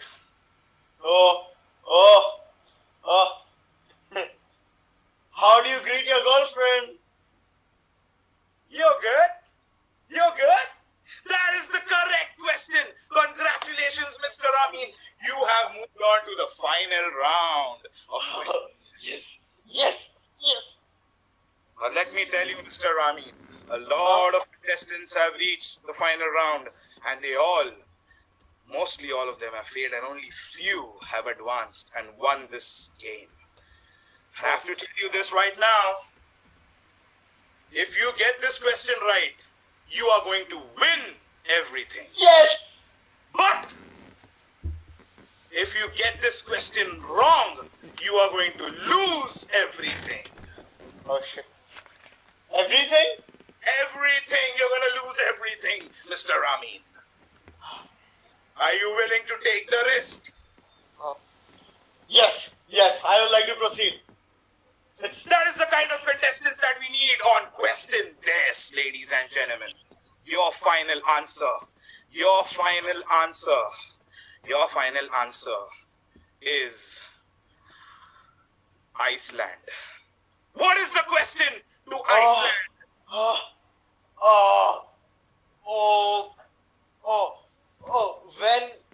What is it called before you defrost your freezer? Iceland? Oh no, Mr. Ramin, I'm so sorry. That is the wrong question. No! That is the wrong question. I'm so sorry. Unfortunately, the correct question that we were looking for is, what is the opposite of fire water? Ice. So close. Oh no, Mr. Ramin. You have lost Question This. You have lost everything. Ladies and gentlemen, we will see you all next week at Question This. And scene. Wonderful. Oh my God, yes. Thank you so much, ladies and gentlemen, for watching that. That was Question This. Moving on to our next segment. Oh my God. Our next segment is called Action Replay. Whoa! Action Replay? What's going to happen in Action Replay? Well, first of all, we would like a suggestion for objects. Oh yeah. Can type it on that. Give us a suggestion for objects. In this game, one person is going to do a monologue, an action monologue based on that object. And the other person can only see it visually, can't hear anything. And the other person has to recreate whatever sense he makes out of the scene. without any audio Oh, and tried to create it again, putting his own audio into the whole thing. oh my God. So I'm going to do something and you're going to have to recreate it. And Yes. then you have to do the exact same thing without hearing anything at all. Yes. Oh, that's tough. That's tough. Recreated. That is tough, ladies and gentlemen. That is tough. So let's see what suggestions we have for an object. I mean, why don't you take your headsets off? Because I'm going to be doing the monologue and you're going to have to recreate it. Okay, he's not listening to anything at all. Perfect. So we have a suggestion for a unicycle, a candlestick, a dead monkey, a dildo, of course, car and a telephone. All right, so I think I am going to go with candlestick. I like candlestick. All right, I like candlestick. So I'm going to do a candlestick. And let's see how well Ramin can recreate a candlestick monologue. Let's see. Ramin.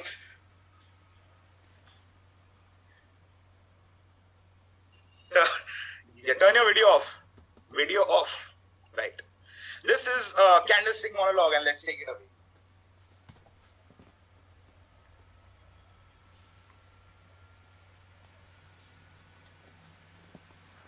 Oh no. Oh no. Oh no. Oh no. The lights have gone on. Off again. The lights have gone off. What should I do? What am I going to do now? I know. I'm going to light up a candle. Yes. I have a candle right here. Oh, yes. I have a candle right here. And my entire jeans is a match strip. All right. And I have a matchstick right here. I'm going to light it up and light the candle up. So much light everywhere. I don't have to live in darkness anymore. This is awesome. Oh no. Darkness again.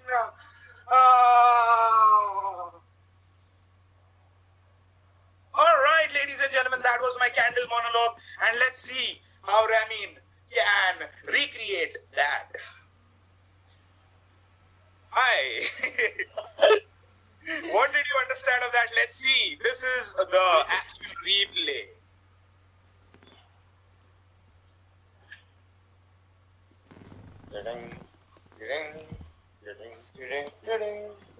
No one is here. It's late in the night. I am so hungry. Oh no! I forgot he ran off of all the food. What am I gonna eat so late in the night? Oh, I remember. I had a glass of milk over there kept in the fridge. I always keep a glass of milk in the fridge because whenever I'm hungry, there's something there. Worst case scenario. I also remembered I had to put some wax up my butt. But who wants to do that? It's disgusting. So this wax pill, instead of putting it all the way in, I'm going to mix it in the milk. Because it can go the other way out. It's just simpler. So I'm just going to drink it again.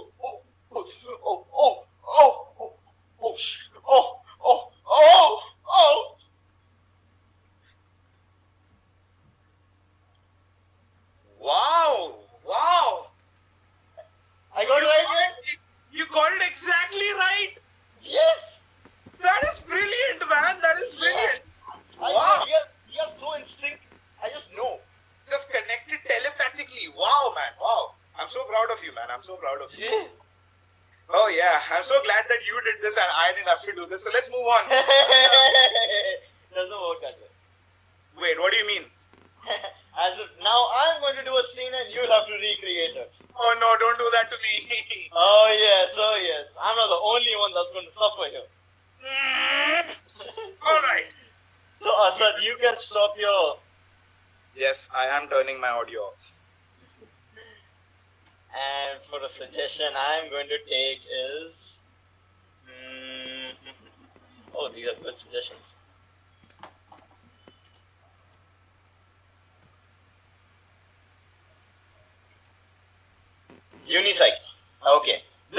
monologue is about a unicycle, and here it goes.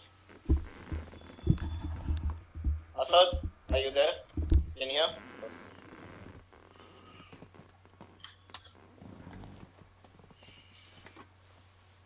Ooh, I always wanted to join the circus, but it would be so hard. People say that I am just too big.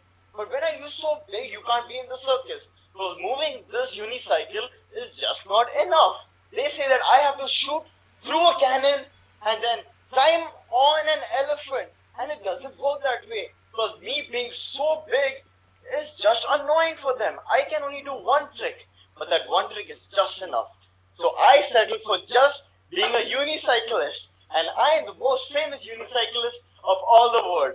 You can see me do this stunt. 1, 2, and 3.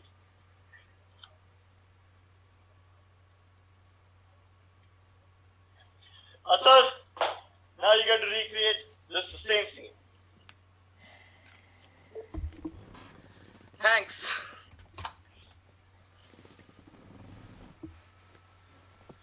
Whoa! I am the hottest belly dancer in Dubai. Oh my God! Wow! Look at me. Oh, nice. This is so nice. I have some moves. Check it out over here and over here. And I have a big hula hoop. I have a big hula hoop around me, and I'm gonna go round and round and round and round. I'm gonna go here, and I'm gonna go here. I'm gonna go here. I'm gonna go here. Hula hoop, hula hoop, hula hoop. I'm the belly dancer, but I need to tell you all one important thing. One important thing about my career, that my career comes with a lot of risks. There are a lot of risks in my career. Once you spin this, and I'm going to give you the biggest move there is, and it comes here in 1 and a 2 and a 3.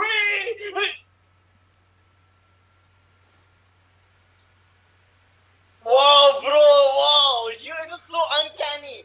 You got it like so right. Like, it was like just in the same scene again. Oh, wow. Thank you. Wow, bro. Thanks, amazing. Man. It's incredible how we are so connected even Exactly. while we are so distant. It's amazing. Wow, man. It takes a great deal of connection. Oh, yeah, absolutely. Right. So that was action replay, ladies and gentlemen. And we are clowns, but we are not such big clowns that we don't know what's going on here. It's funny, you said clowns. Yeah. Okay. What does that mean? All right. Moving on to our next game. Oh, yes, absolutely. Ladies and gentlemen, we need you to type any random sentence. It should be a short sentence. Maybe 6 to 7 words maximum. It can be any sentence. It can be a question. It can be 2 to 3 words. It can be 1 word. Anything. Just type a sentence. An absurd sentence like, my grandma overdosed on cocaine. That's a random sentence. Also a fact. Oh, all right. Do you have another example for a sentence? Who let the dogs out? That's a very good sentence. Thank you. So, nice. Moving on. Our next segment is called Blind Lines. Blind Lines. Over here, we are going to be. David, just don't type the sentences because we'll already see the sentences here. Oh. So maybe, right. So what's going to happen? We are going to do a scene together, and in the scene, at any point, we are going to come to the audience, and David is going to be acting the audience right here. Yeah. We're going to point to the screen, and at any point we point to the screen, that sentence will have to be incorporated into our scene, and we have to improvise that particular sentence that you guys have given us into our scene and make sense out of it. Yes. My God, that is blind lines. What our lines are going to be, because half our lines are your lines. So David, we would like you to be on audio for this game. Yep. Yeah. David is going to be on an audio. And to start things off, David, any random sentence that comes to your mind that the audience has suggested, that will be our opening suggestion for this segment. And let's take it away. Okay. I'm only small on Mondays.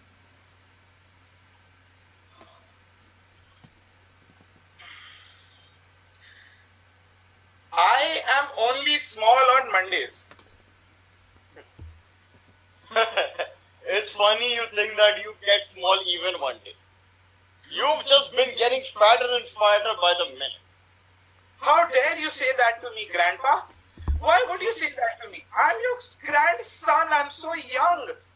The only day that I get to be young is Monday, Grandpa. Your generation people are lazy. I don't even see you go out for a walk. You know, we were known as the greatest generation.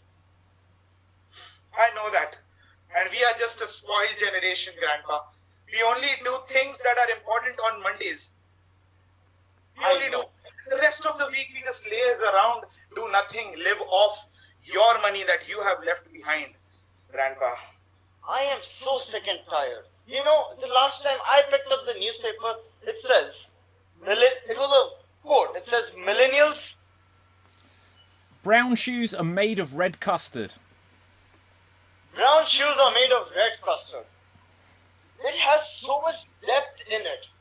Because y'all just have lots of sense of fashion and y'all just been eating sugary crap. Grandpa, we never told you anything about your generation. Just because you exist in our generation does not mean you get to shit all over our generation. We can wear whatever shoes we want to. We can eat whatever sweet we want to. Who are you? Who are you, Grandpa? I don't tell you anything about your stupid walking stick, Grandpa. I don't have a walking stick. Grandpa, why are you being in denial, Grandpa? You are getting old, I know that. Because you keep forgetting things. I told you last night. I'm drunk, I can't be sick. I'm drunk, I can't be sick. But you kept giving me the wine. You kept giving me the wine. See, since your father and mom have left us together, I don't have a drinking buddy. And so what, you have to suck it up and drink at an early age. Grandpa, I'm only 13 years old. I'm not even legally allowed to drink. It's okay. You know, y'all have been growing up so fast. Y'all are having boyfriends at that age. Y'all are, acting so up. Drinking is a small thing. You know, a wise man who should drink with me, always after drinking 2 pegs, would say, Assad is sexy. Assad is sexy. I mean, he was a fan of the Bromantic duo. Oh, that show. Oh, I love it so much. I know that. I've heard stories about you, the time you used to watch the show all the time. I wish that I could have been in that era, the golden era of your times, Grandpa. It was the only good thing about your era, the Bromantic duo shows. But, Grandpa, you need to understand, the child protection agencies, services, they might come and they might take me away from you for all your bad things that you're allowing me to do. Oh my God, we can't let them take that. Just because I told you to drink. Just because. It's not only the drinks, Grandpa. Do you remember 2 weeks ago, you came near me while I was studying. I was doing my homework, Grandpa. I was busy doing something important. You came up to me and you whispered in my ear. Aliens can jump through rainbows. Aliens can jump through rainbows. And I understand that, Grandpa. And I understand that you have been reading all these fantasy novels to kill your time at this age. But my books that I need to be invested in is my textbooks and my homework and my studies, not your fairy tale textbooks and your comic books. But nothing else is more interesting after a joint. You know what I mean. Don't even get me started on the joints, Grandpa. The smell, it just... Because of the passive smoking of those joints, I get high at the age of 13, Grandpa. Oh, okay, you know what? I am so sorry. I know I'm putting you through a lot and maybe I'm a bad influence on you. Grandpa, I know you are a bad influence. I know that, I understand that. And I know for a fact because people have been telling me that your grandfather is very toxic to your life. But I can't leave you, Grandpa. I can't leave you. You are old. You need me and I need all your money. I don't mean that, but you are going to someday need someone to take all your money along with you, right? I see where you're coming from and I get it, thank you, but I know I appreciate you being here and being for your grandfather and those those kids that say that I am toxic, I want you to go to them and say to their faces, don't mess with the devil. Don't mess with the devil, because you know I am the devil. Yeah. I know that, Grandpa. I'm going to tell my friends, everyone, that leave me and my grandpa alone. If I'm going to grow up and be a devil just like my grandpa, I will be in best shoes. I have big shoes to fill, but I'm going to be the best version of myself. I'm going to tell them. And you know what, Grandpa? I've realized this.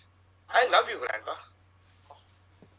And I just don't want to have these arguments with you anymore. And I'm just going to tell you one thing from the bottom of my heart, Grandpa. Wait. I just need a walking stick. This might be too hard for me. I'm so glad that you finally accepted who you are and embraced your old age and your walking stick, Grandpa. And for that, all I have to tell you is... Constipation gives me a strange grin. Constipation gives me a strange grin because, Grandpa, that's exactly what I want to do for the rest of my life. Change your diaper. Every time you are not able to take a shit. I love you so much, son. Love you too, Grandpa. And see!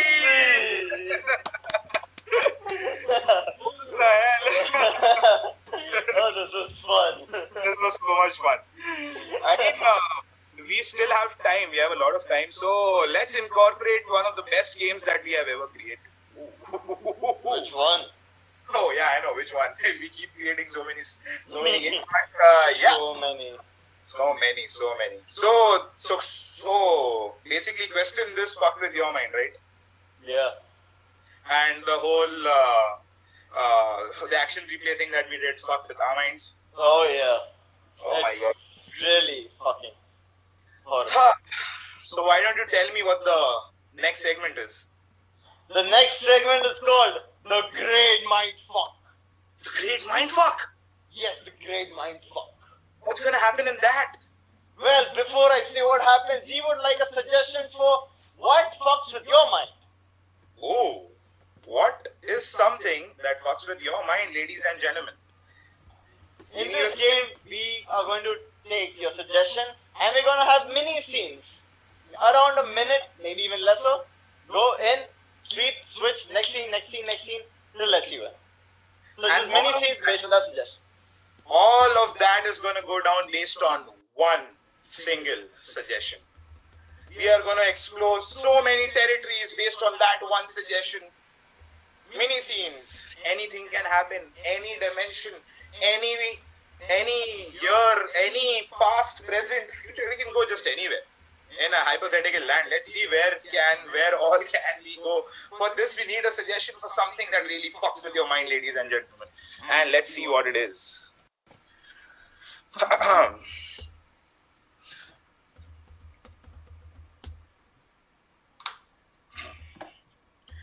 Women. First suggestion is woman. That is funny. Space. Okay. Space. The offside rule. Lava lamps. Lava lamps. That does fuck with some people's mind. Money. Money is a good subject. Money is a good subject to do a lot of things on. Do you like money? Yeah, let's go with money. Alright, so we are choosing the suggestion money. And this is going to be a montage of a lot of different scenes based on money. This is the Great Mindfuck, and let's take it away, ladies and gentlemen.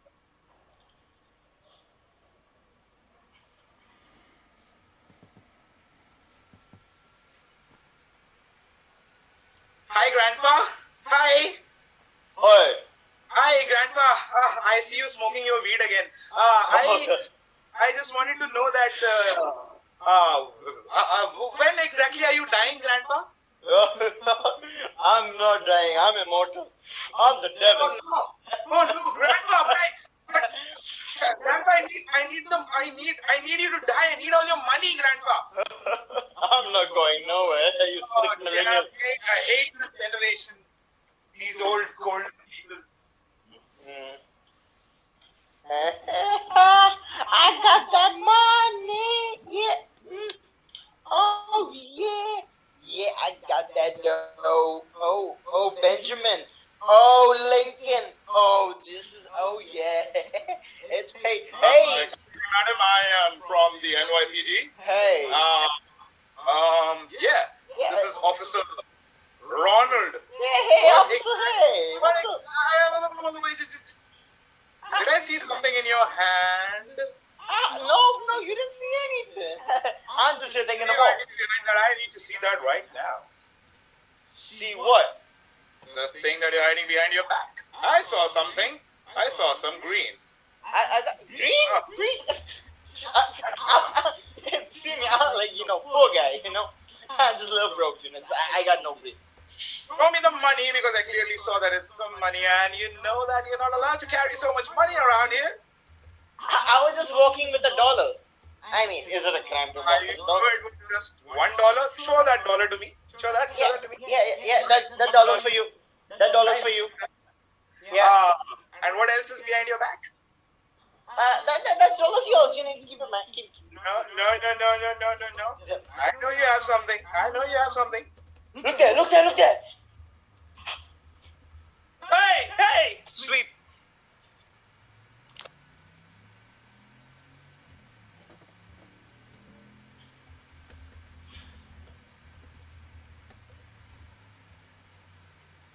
Hey, excuse me, sir. Yes. I just ran out of spit. Can you please give me some spit? Yeah, sure. Yeah. Oh, thank you. I just wanted to compliment. No more spit? No. Yeah, you can just, deposit some in this cup. So maybe your spit later. Okay. Oh, thank you so much. Be good. Yeah, be good. Sweep. Where the strippers at? Oh, yeah, really? You are here? Oh my God, are you ready for the dance? Let's go. All right, but wait. What? You need to throw all the money to me at once. Hey, you gotta show me your moves. You ain't getting my money. Oh, you need some moves? Oh, yeah. I'm gonna make it rain. Oh, yeah. Oh, take it all. So much money. Yeah. So much money. Yeah. So much Oh, money. wait. Oh, yeah. Sweep.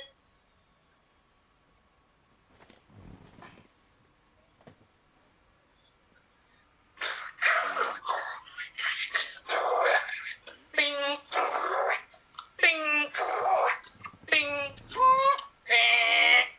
Fake note. Oh, no. I put a real note in the vending machine. Mr. Vending Machine. Please insert only real money. Oh, I'll try this one. Okay, here.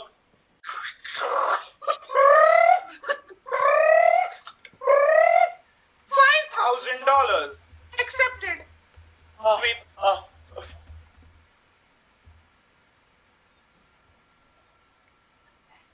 Ding dong. Oh, hi. Trick or treat. How about a trick? No, Yeah, I want to see a trick. I don't want to see a trick. I want treats. Are you sure this is how it works? Because you're supposed to show me a trick and then I'm going to give you a treat, right? Okay, fine. Here's a trick. Yeah. Woo! That is the worst trick ever. You're not getting anything. Bye. Hey, I need my treat. Treat.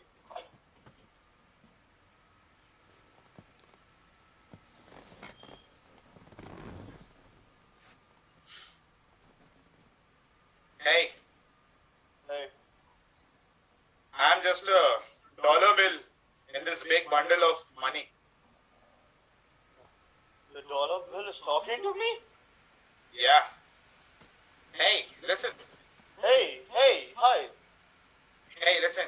I know you only care about my elder brother $100 bill, but Hey, I like you too. You're like I like 20s. 20s work. yeah, there's a 10, there's a 20, there's a 50, there's a 100. But no one cares about me, man. I just really wish that you people just start appreciating me a little more. See, I know I always miss my cocaine with $100 bills, but let's go with 20. Yo. I've so many people are. Just gonna roll you, roll. Yeah, like, okay. Yeah, it's right there. It's like, no, 20. You're right. 20s are good. Stop doing that to me. I'm worth more than that. This is good. Please.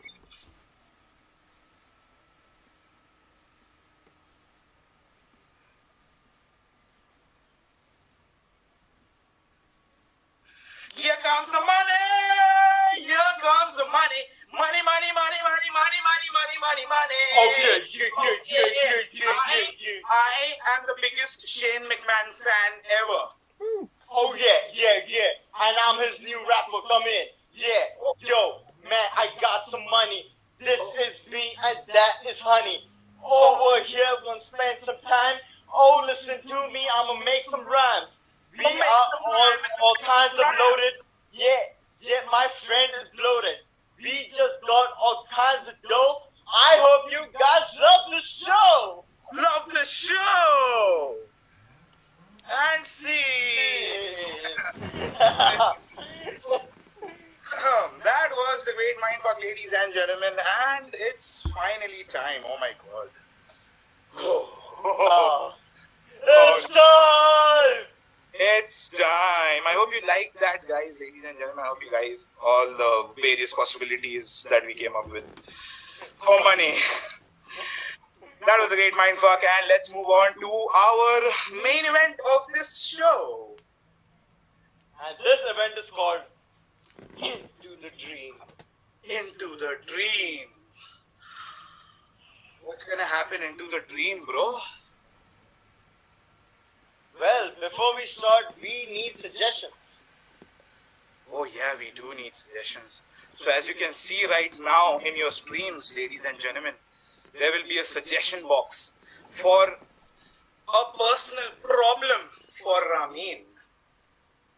A person in Ramin's life and a problem that Ramin has with that person.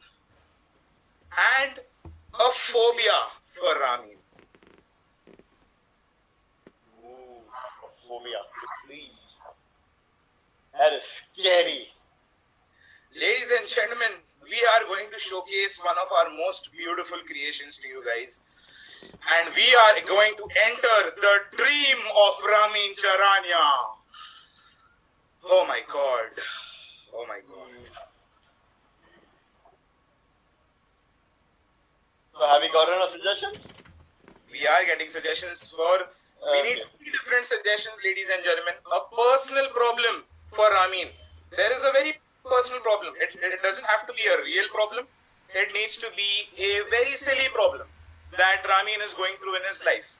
Alright? Oh shit. The next suggestion that we need is for a person in Ramin's life, and what problem does Ramin has with that particular person.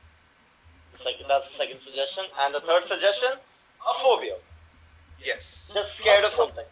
No Yes. technical terms, please. We don't know much. We don't know the technical terms at all. So let's not go for this phobia and that phobia and claustrophobia. The only phobia I know is claustrophobia.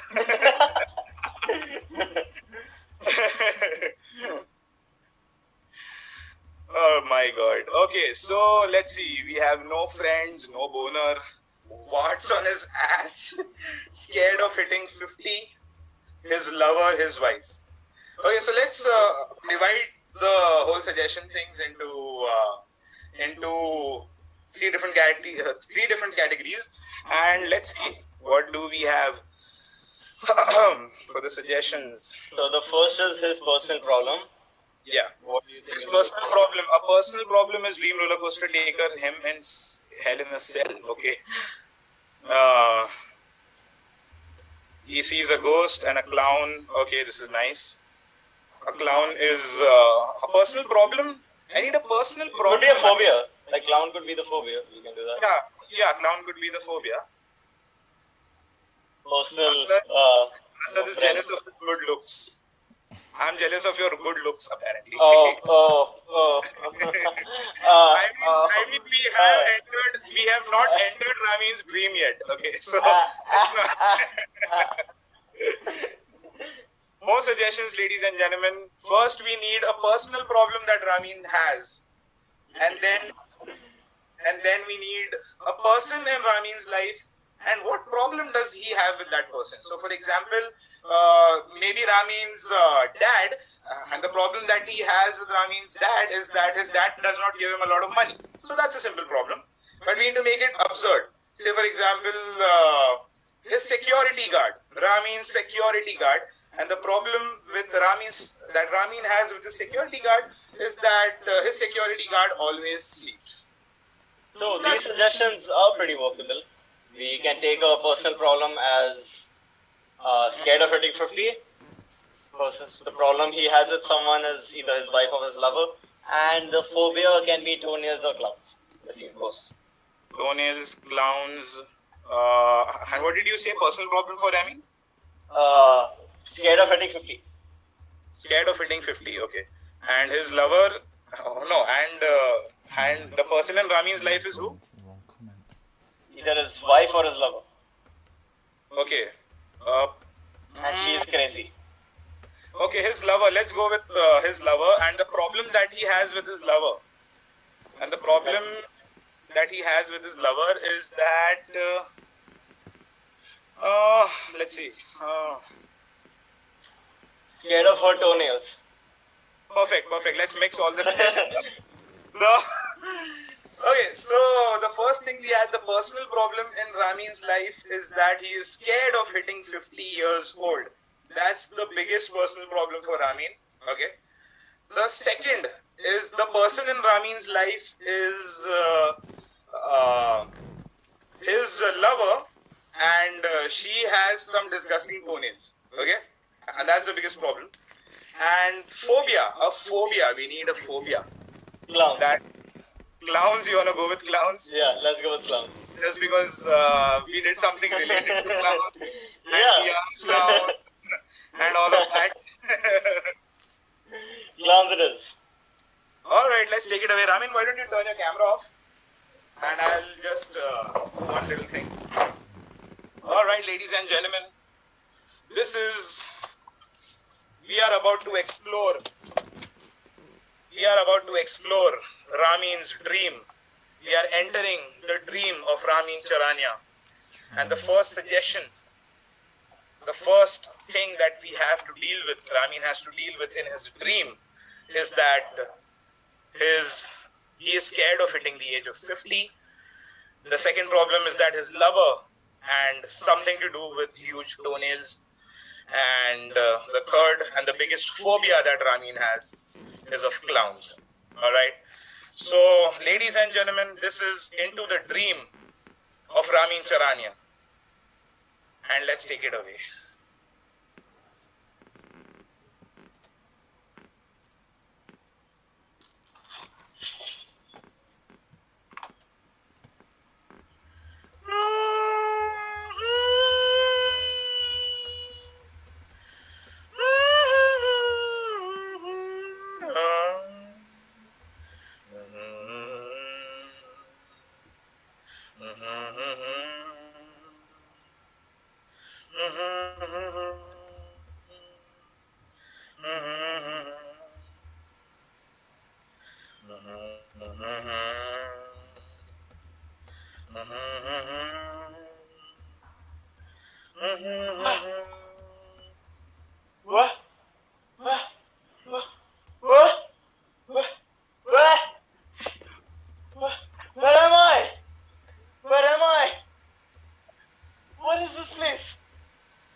Myself to you, Ramin. I am your subconscious mind. My subconscious mind? What does this mean? Where am I?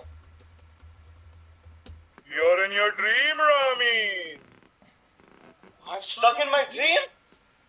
Oh, I need to wake up. I need to wake up right this minute.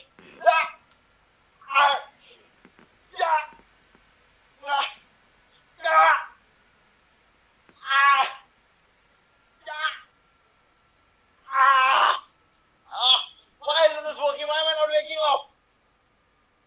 Ramin, this is your dream. Huh? There's a purpose to this dream, Ramin. There's a reason why you're not able to wake up. Why? What is this purpose? What does this mean? Ramin, Yes. you will not be able to wake up until you face the biggest fears of your life. What fears? What do you mean? Ramin, you have some big problems in your life, Ramin. I do. But what do I have to do to get out of this place? Ramin, look into Yes. yourself. Look into your soul, Ramin. All you have to do is face your problems. Face your problems and be happy in life. I don't want to face them. What do you want me to do? I want to get out of this place. Do you see the 3 doors in front of you, Ramin? Yes, there are 3 doors. Up here, right in front of me. Ramin, Yes. behind these 3 doors are your life's biggest problems.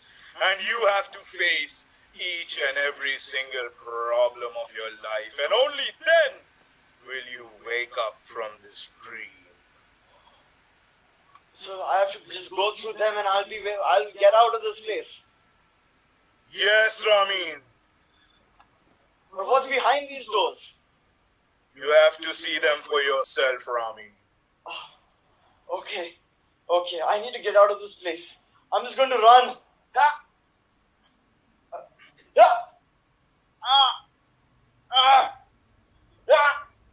I can't get to the door. Running is of no use, Ramin.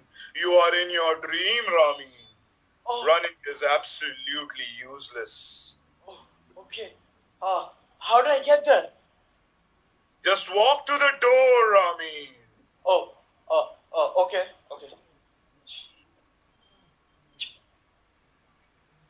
Oh my God.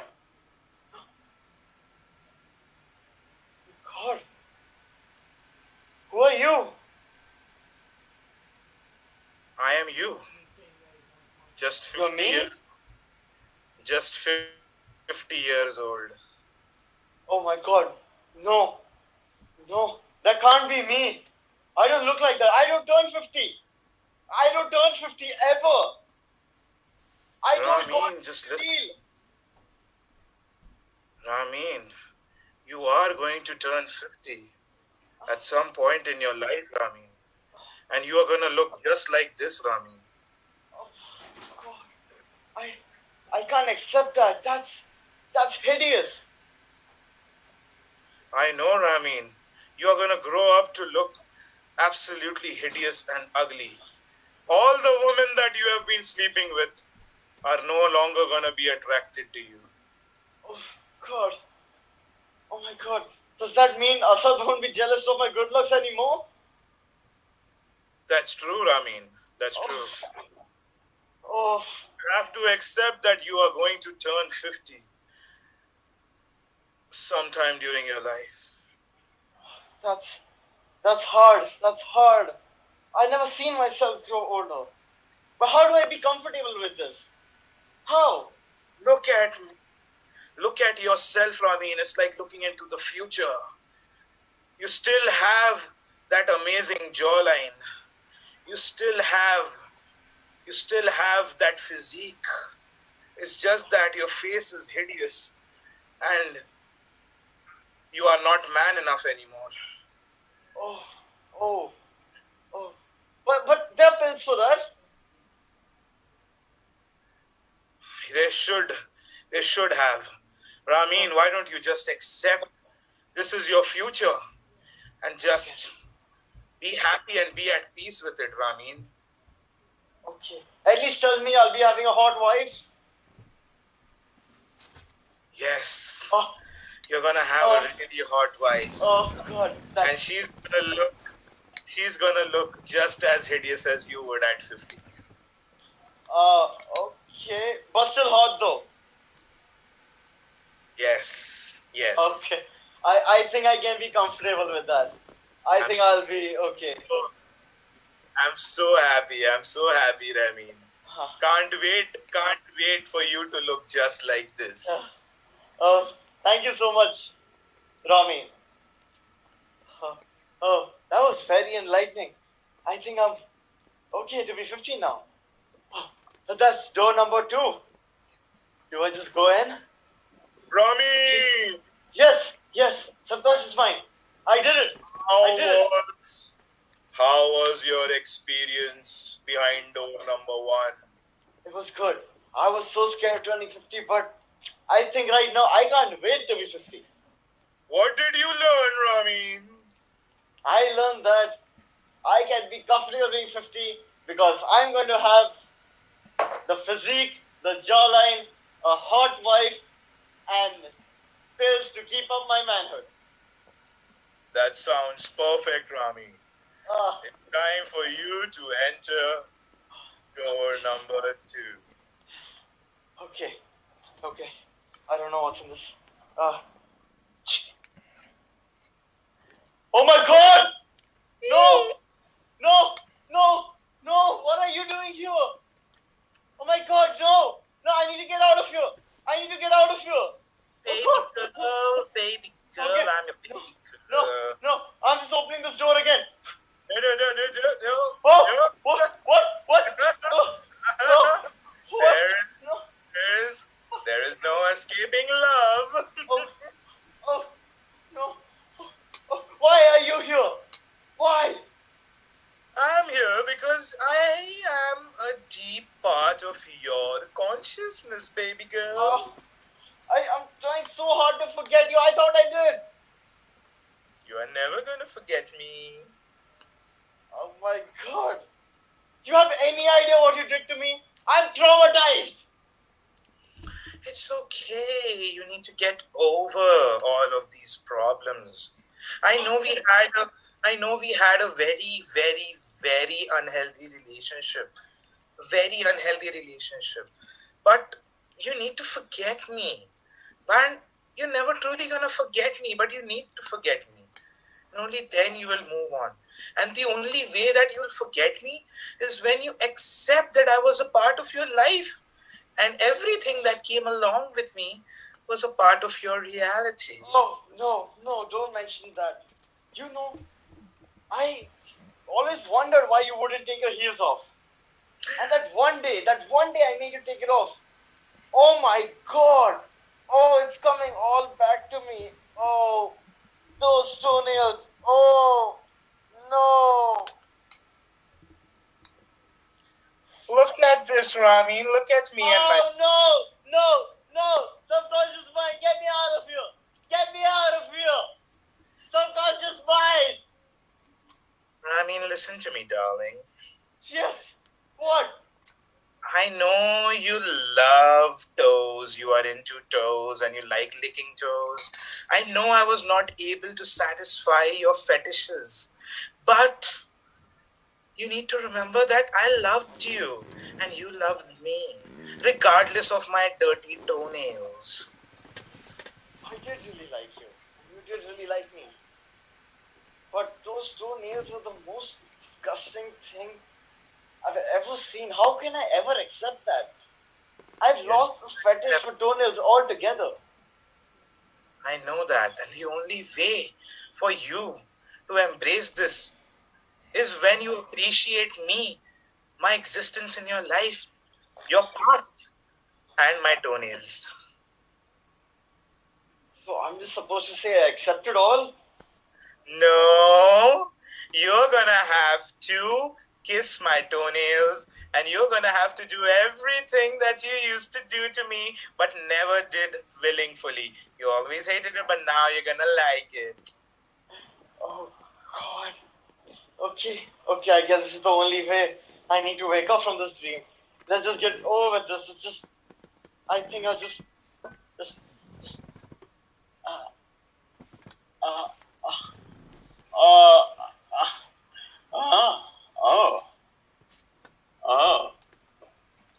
is not that bad actually. I know.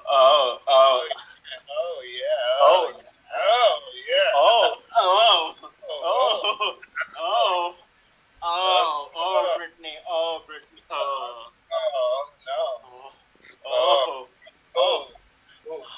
I don't know why I never did that. That was.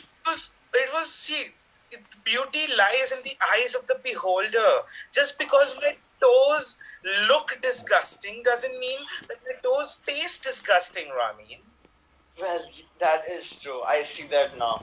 You know what? Once I wake up from this place, I'm giving you a call. You're giving me a call? You're gonna call me? Yes. We're gonna get back together again? Yes, I wanna lick those toes forever. There's a reason I never escaped your mind, Ramin. There's a reason. I see it now. Can't wait to get back together with you. Me too. Oh, she's gone. Oh, that means I fulfilled the second part. Oh my God, wow. Oh, this dream is crazy. Oh my God. Oh, there I see. Oh, that bug. Oh, hey, subconscious mind. Hey, I went through 2 doors and I'm feeling a lot good about this now. Ramin, what did you learn behind door number 2? I kind of learned that don't judge the book by its cover. You get it? Like, no matter how disgusting it was, I should have appreciated her. I should have seen her from a deeper level and kept my superficial needs and behavior away. And should have just gone deep throat into it. That is disgusting, Ramin. No one needs to hear that. But it worked out. So, Ramin, are you ready to face your biggest challenge behind door number 3? What's behind door number 3? Why don't you open the door and check it out? It's your biggest, baddest. Just open the door, Ramin. Okay.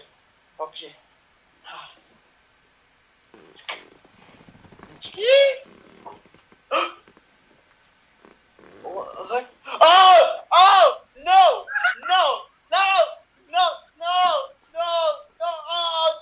Oh, the door!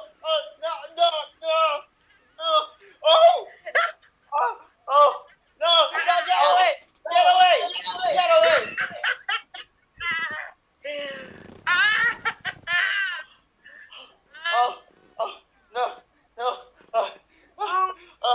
I think I can't breathe. No, get away from me. What is this? What does this mean? Why are you here? My head. Oh, you stupid clown. Why are you here? Stay away from me. Why won't you say anything? I know nothing love.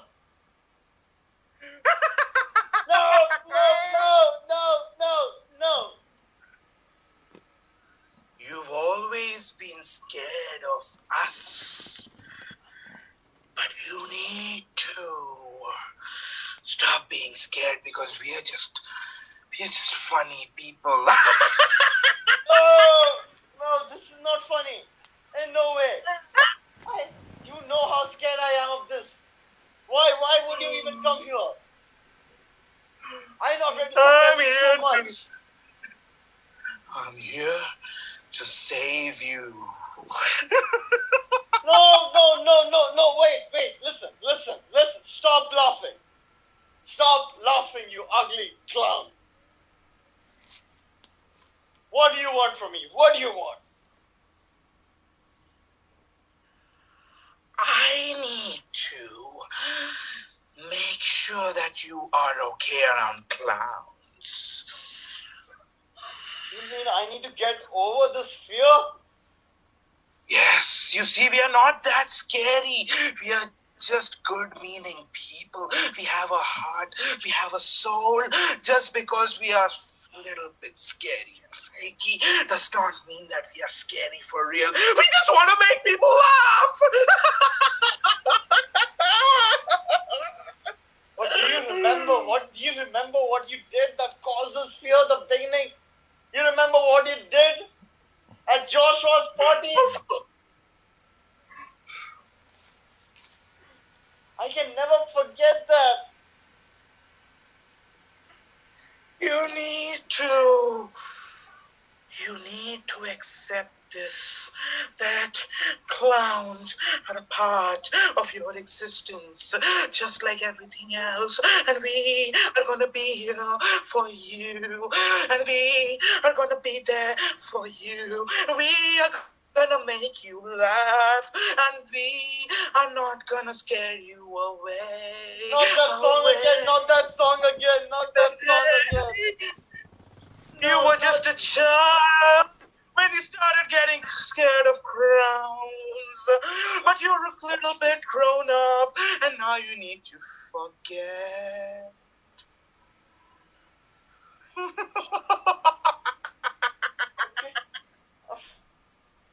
Does this mean that all clowns are nice and this is just a pretend that you all do?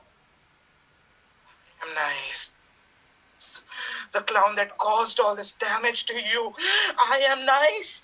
I cannot vouch for all the other clowns, but I can say for a fact that not all clowns are scary, and I am the least scariest of them all.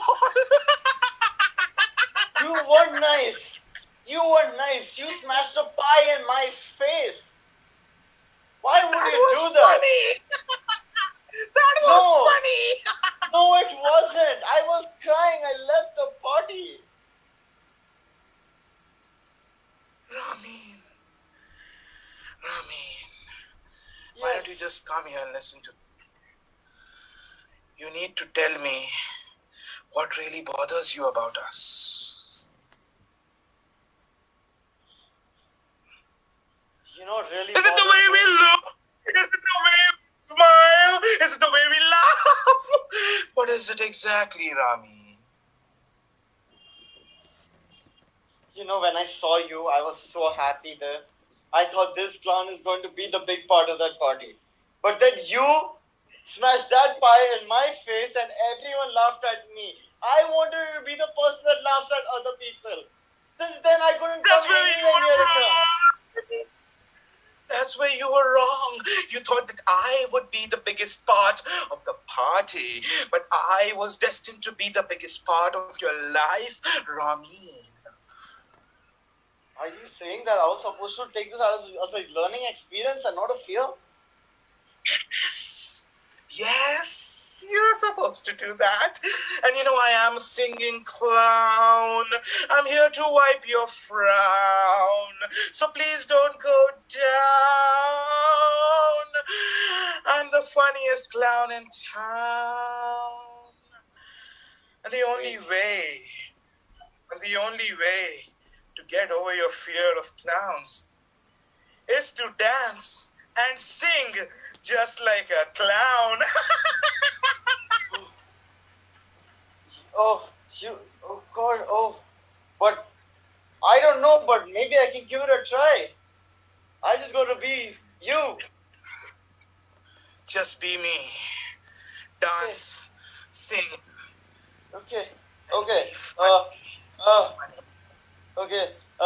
Hey, I am a clown.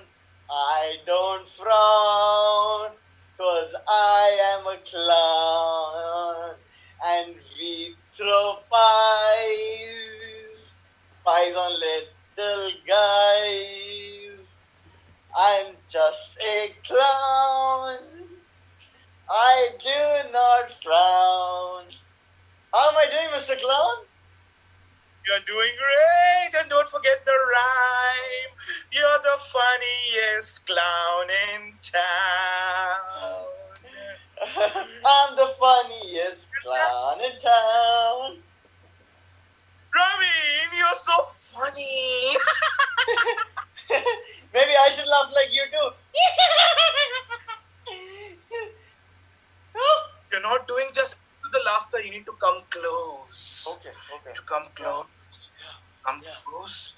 Look into my eyes. Yes. Be very, very serious. And then just suddenly...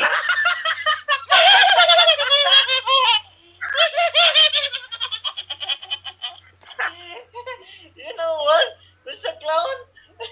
It's not bad being a clown. Bye, Mr. Clown. Oh, that clown was so funny. Oh, wait, I didn't realize. I'm done with this. Ramin! Hey, subconscious mind, you know what? This thing wasn't bad at all. You know, I guess I think it was good. Like, you know, I've grown up a lot. How was your experience? And how do you like all the doors? I loved it. I mean, I was pretty nervous and scared, like, you know, who gets stuck in a dream and all that. But then I think so it was important for me to address these issues and What not did you suppress them. learn throughout this experience, Ramin? I learned that I shouldn't suppress my emotions. First, I need to not be afraid of being 50 and be okay and go back with my girlfriend and lick her toenails. And you know what? Clowns aren't that scary. They're funny. Maybe I can see a career myself as a part-time clown. I'm so proud of you, Ramin. Thank you so much, subconscious mind. Well, I've done all the challenges. I guess it's time for me to wake up.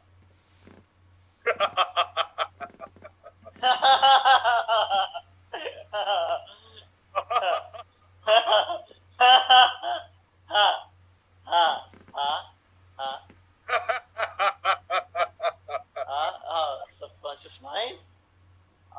I can wake up now. What? What? Why am I not waking up? What? What? No. No. No.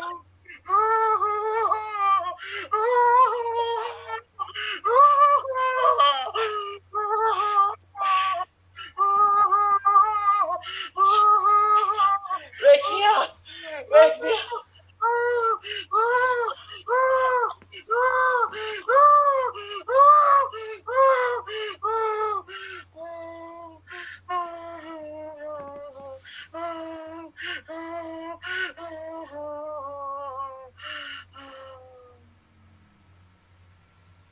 And see.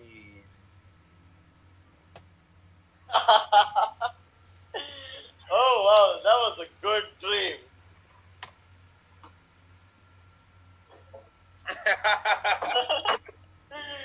Wow.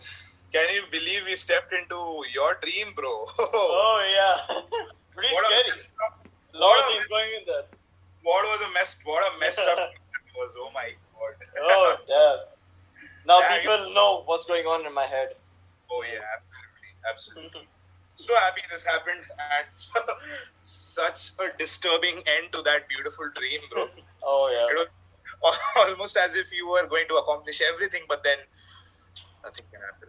Wait, where are we now? Are we still in your dream? Are we? Is this really happening? Oh, what? Huh? Hey, Ramin, what's up? Hey, Oh, hey, hi. I just lost you there for a second. What happened? I'm not sure. We all good, right? Wait. Yeah, we just finished our main event Oh. and we closed the show. Oh, okay. Oh, okay. Yeah. That's great. Yeah, don't worry. Thank you so much, ladies and gentlemen, for watching our show at the Extreme Improv Extreamed World Championship. This is a global phenomena organized by the almighty David Pustansky. Thank you so much, David, for having us here on your stream. Thank you so much for giving us this opportunity to showcase everything that we have. And this has been an absolute honor. You can follow me on Asad316 Khan. And you can follow me on Rami Charania, the only one. And you can follow the both of us at the Bromantic Duo. Oh, his name is Rami Charania. And his name is Asad Khan. And together we are the Bromantic Duo. Thank you so much. Oh, another show, bro. Extreme Improv Live. Oh my God. Bro!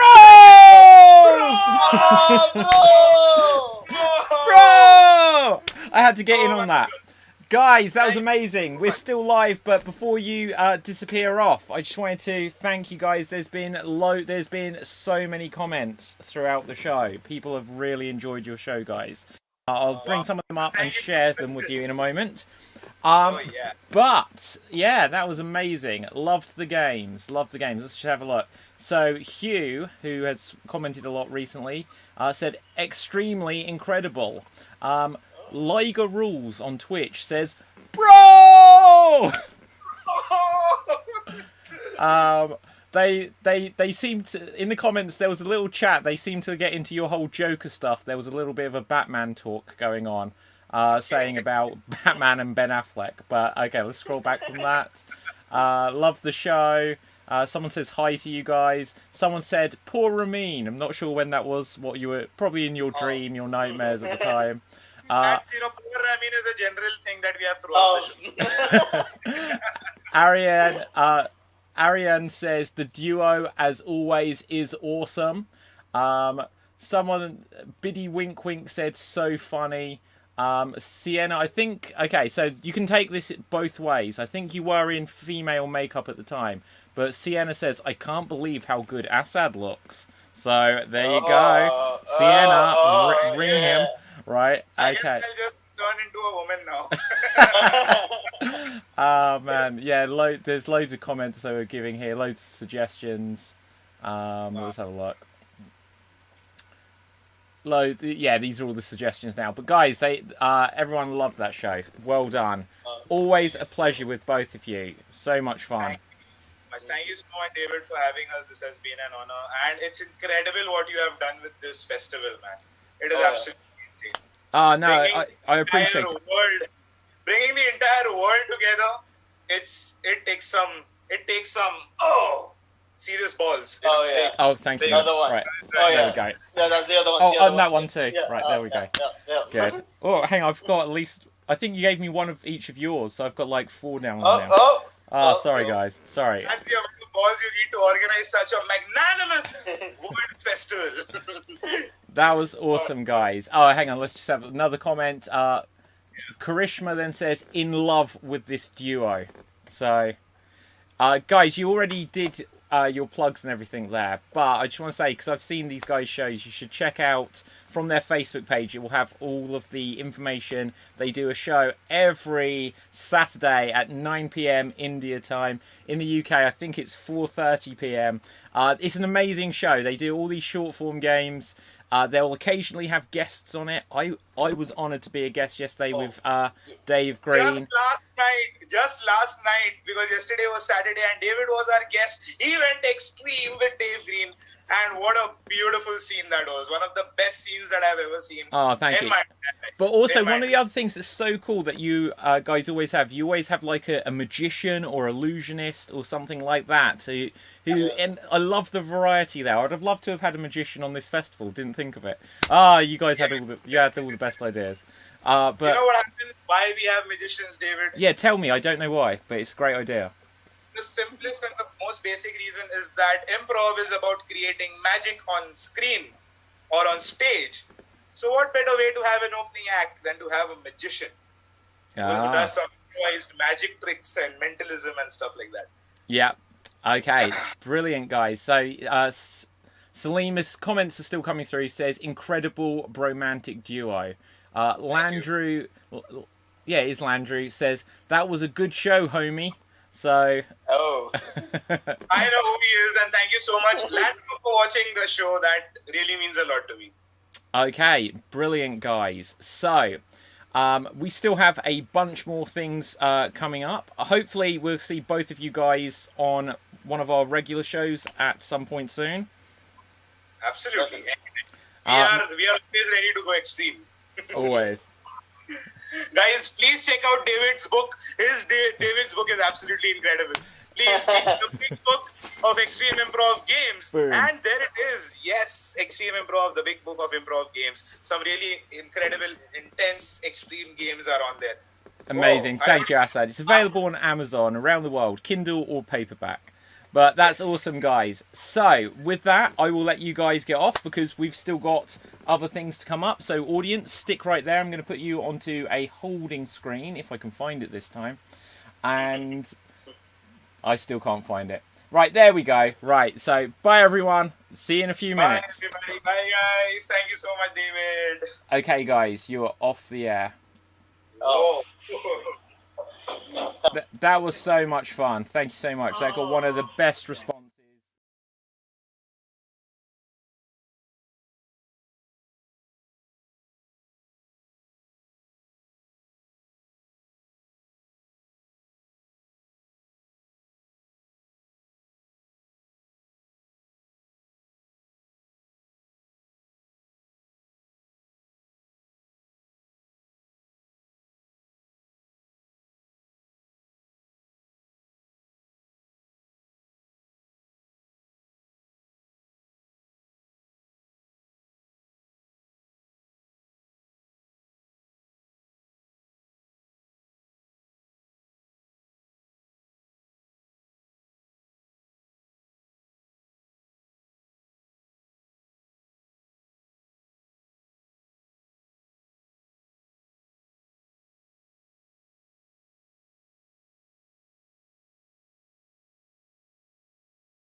Am I back?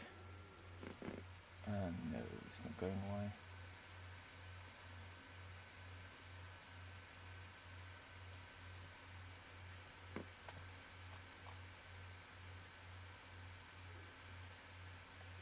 What am I doing?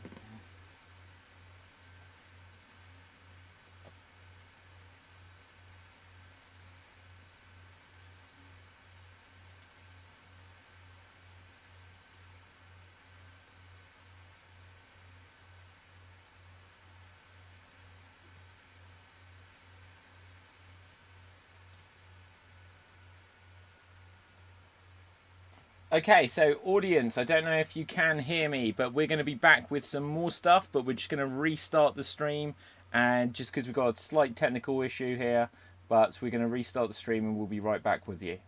So do check us out at www.facebook.com/extremeimprov, and then on twitch.tv/extremeimprov,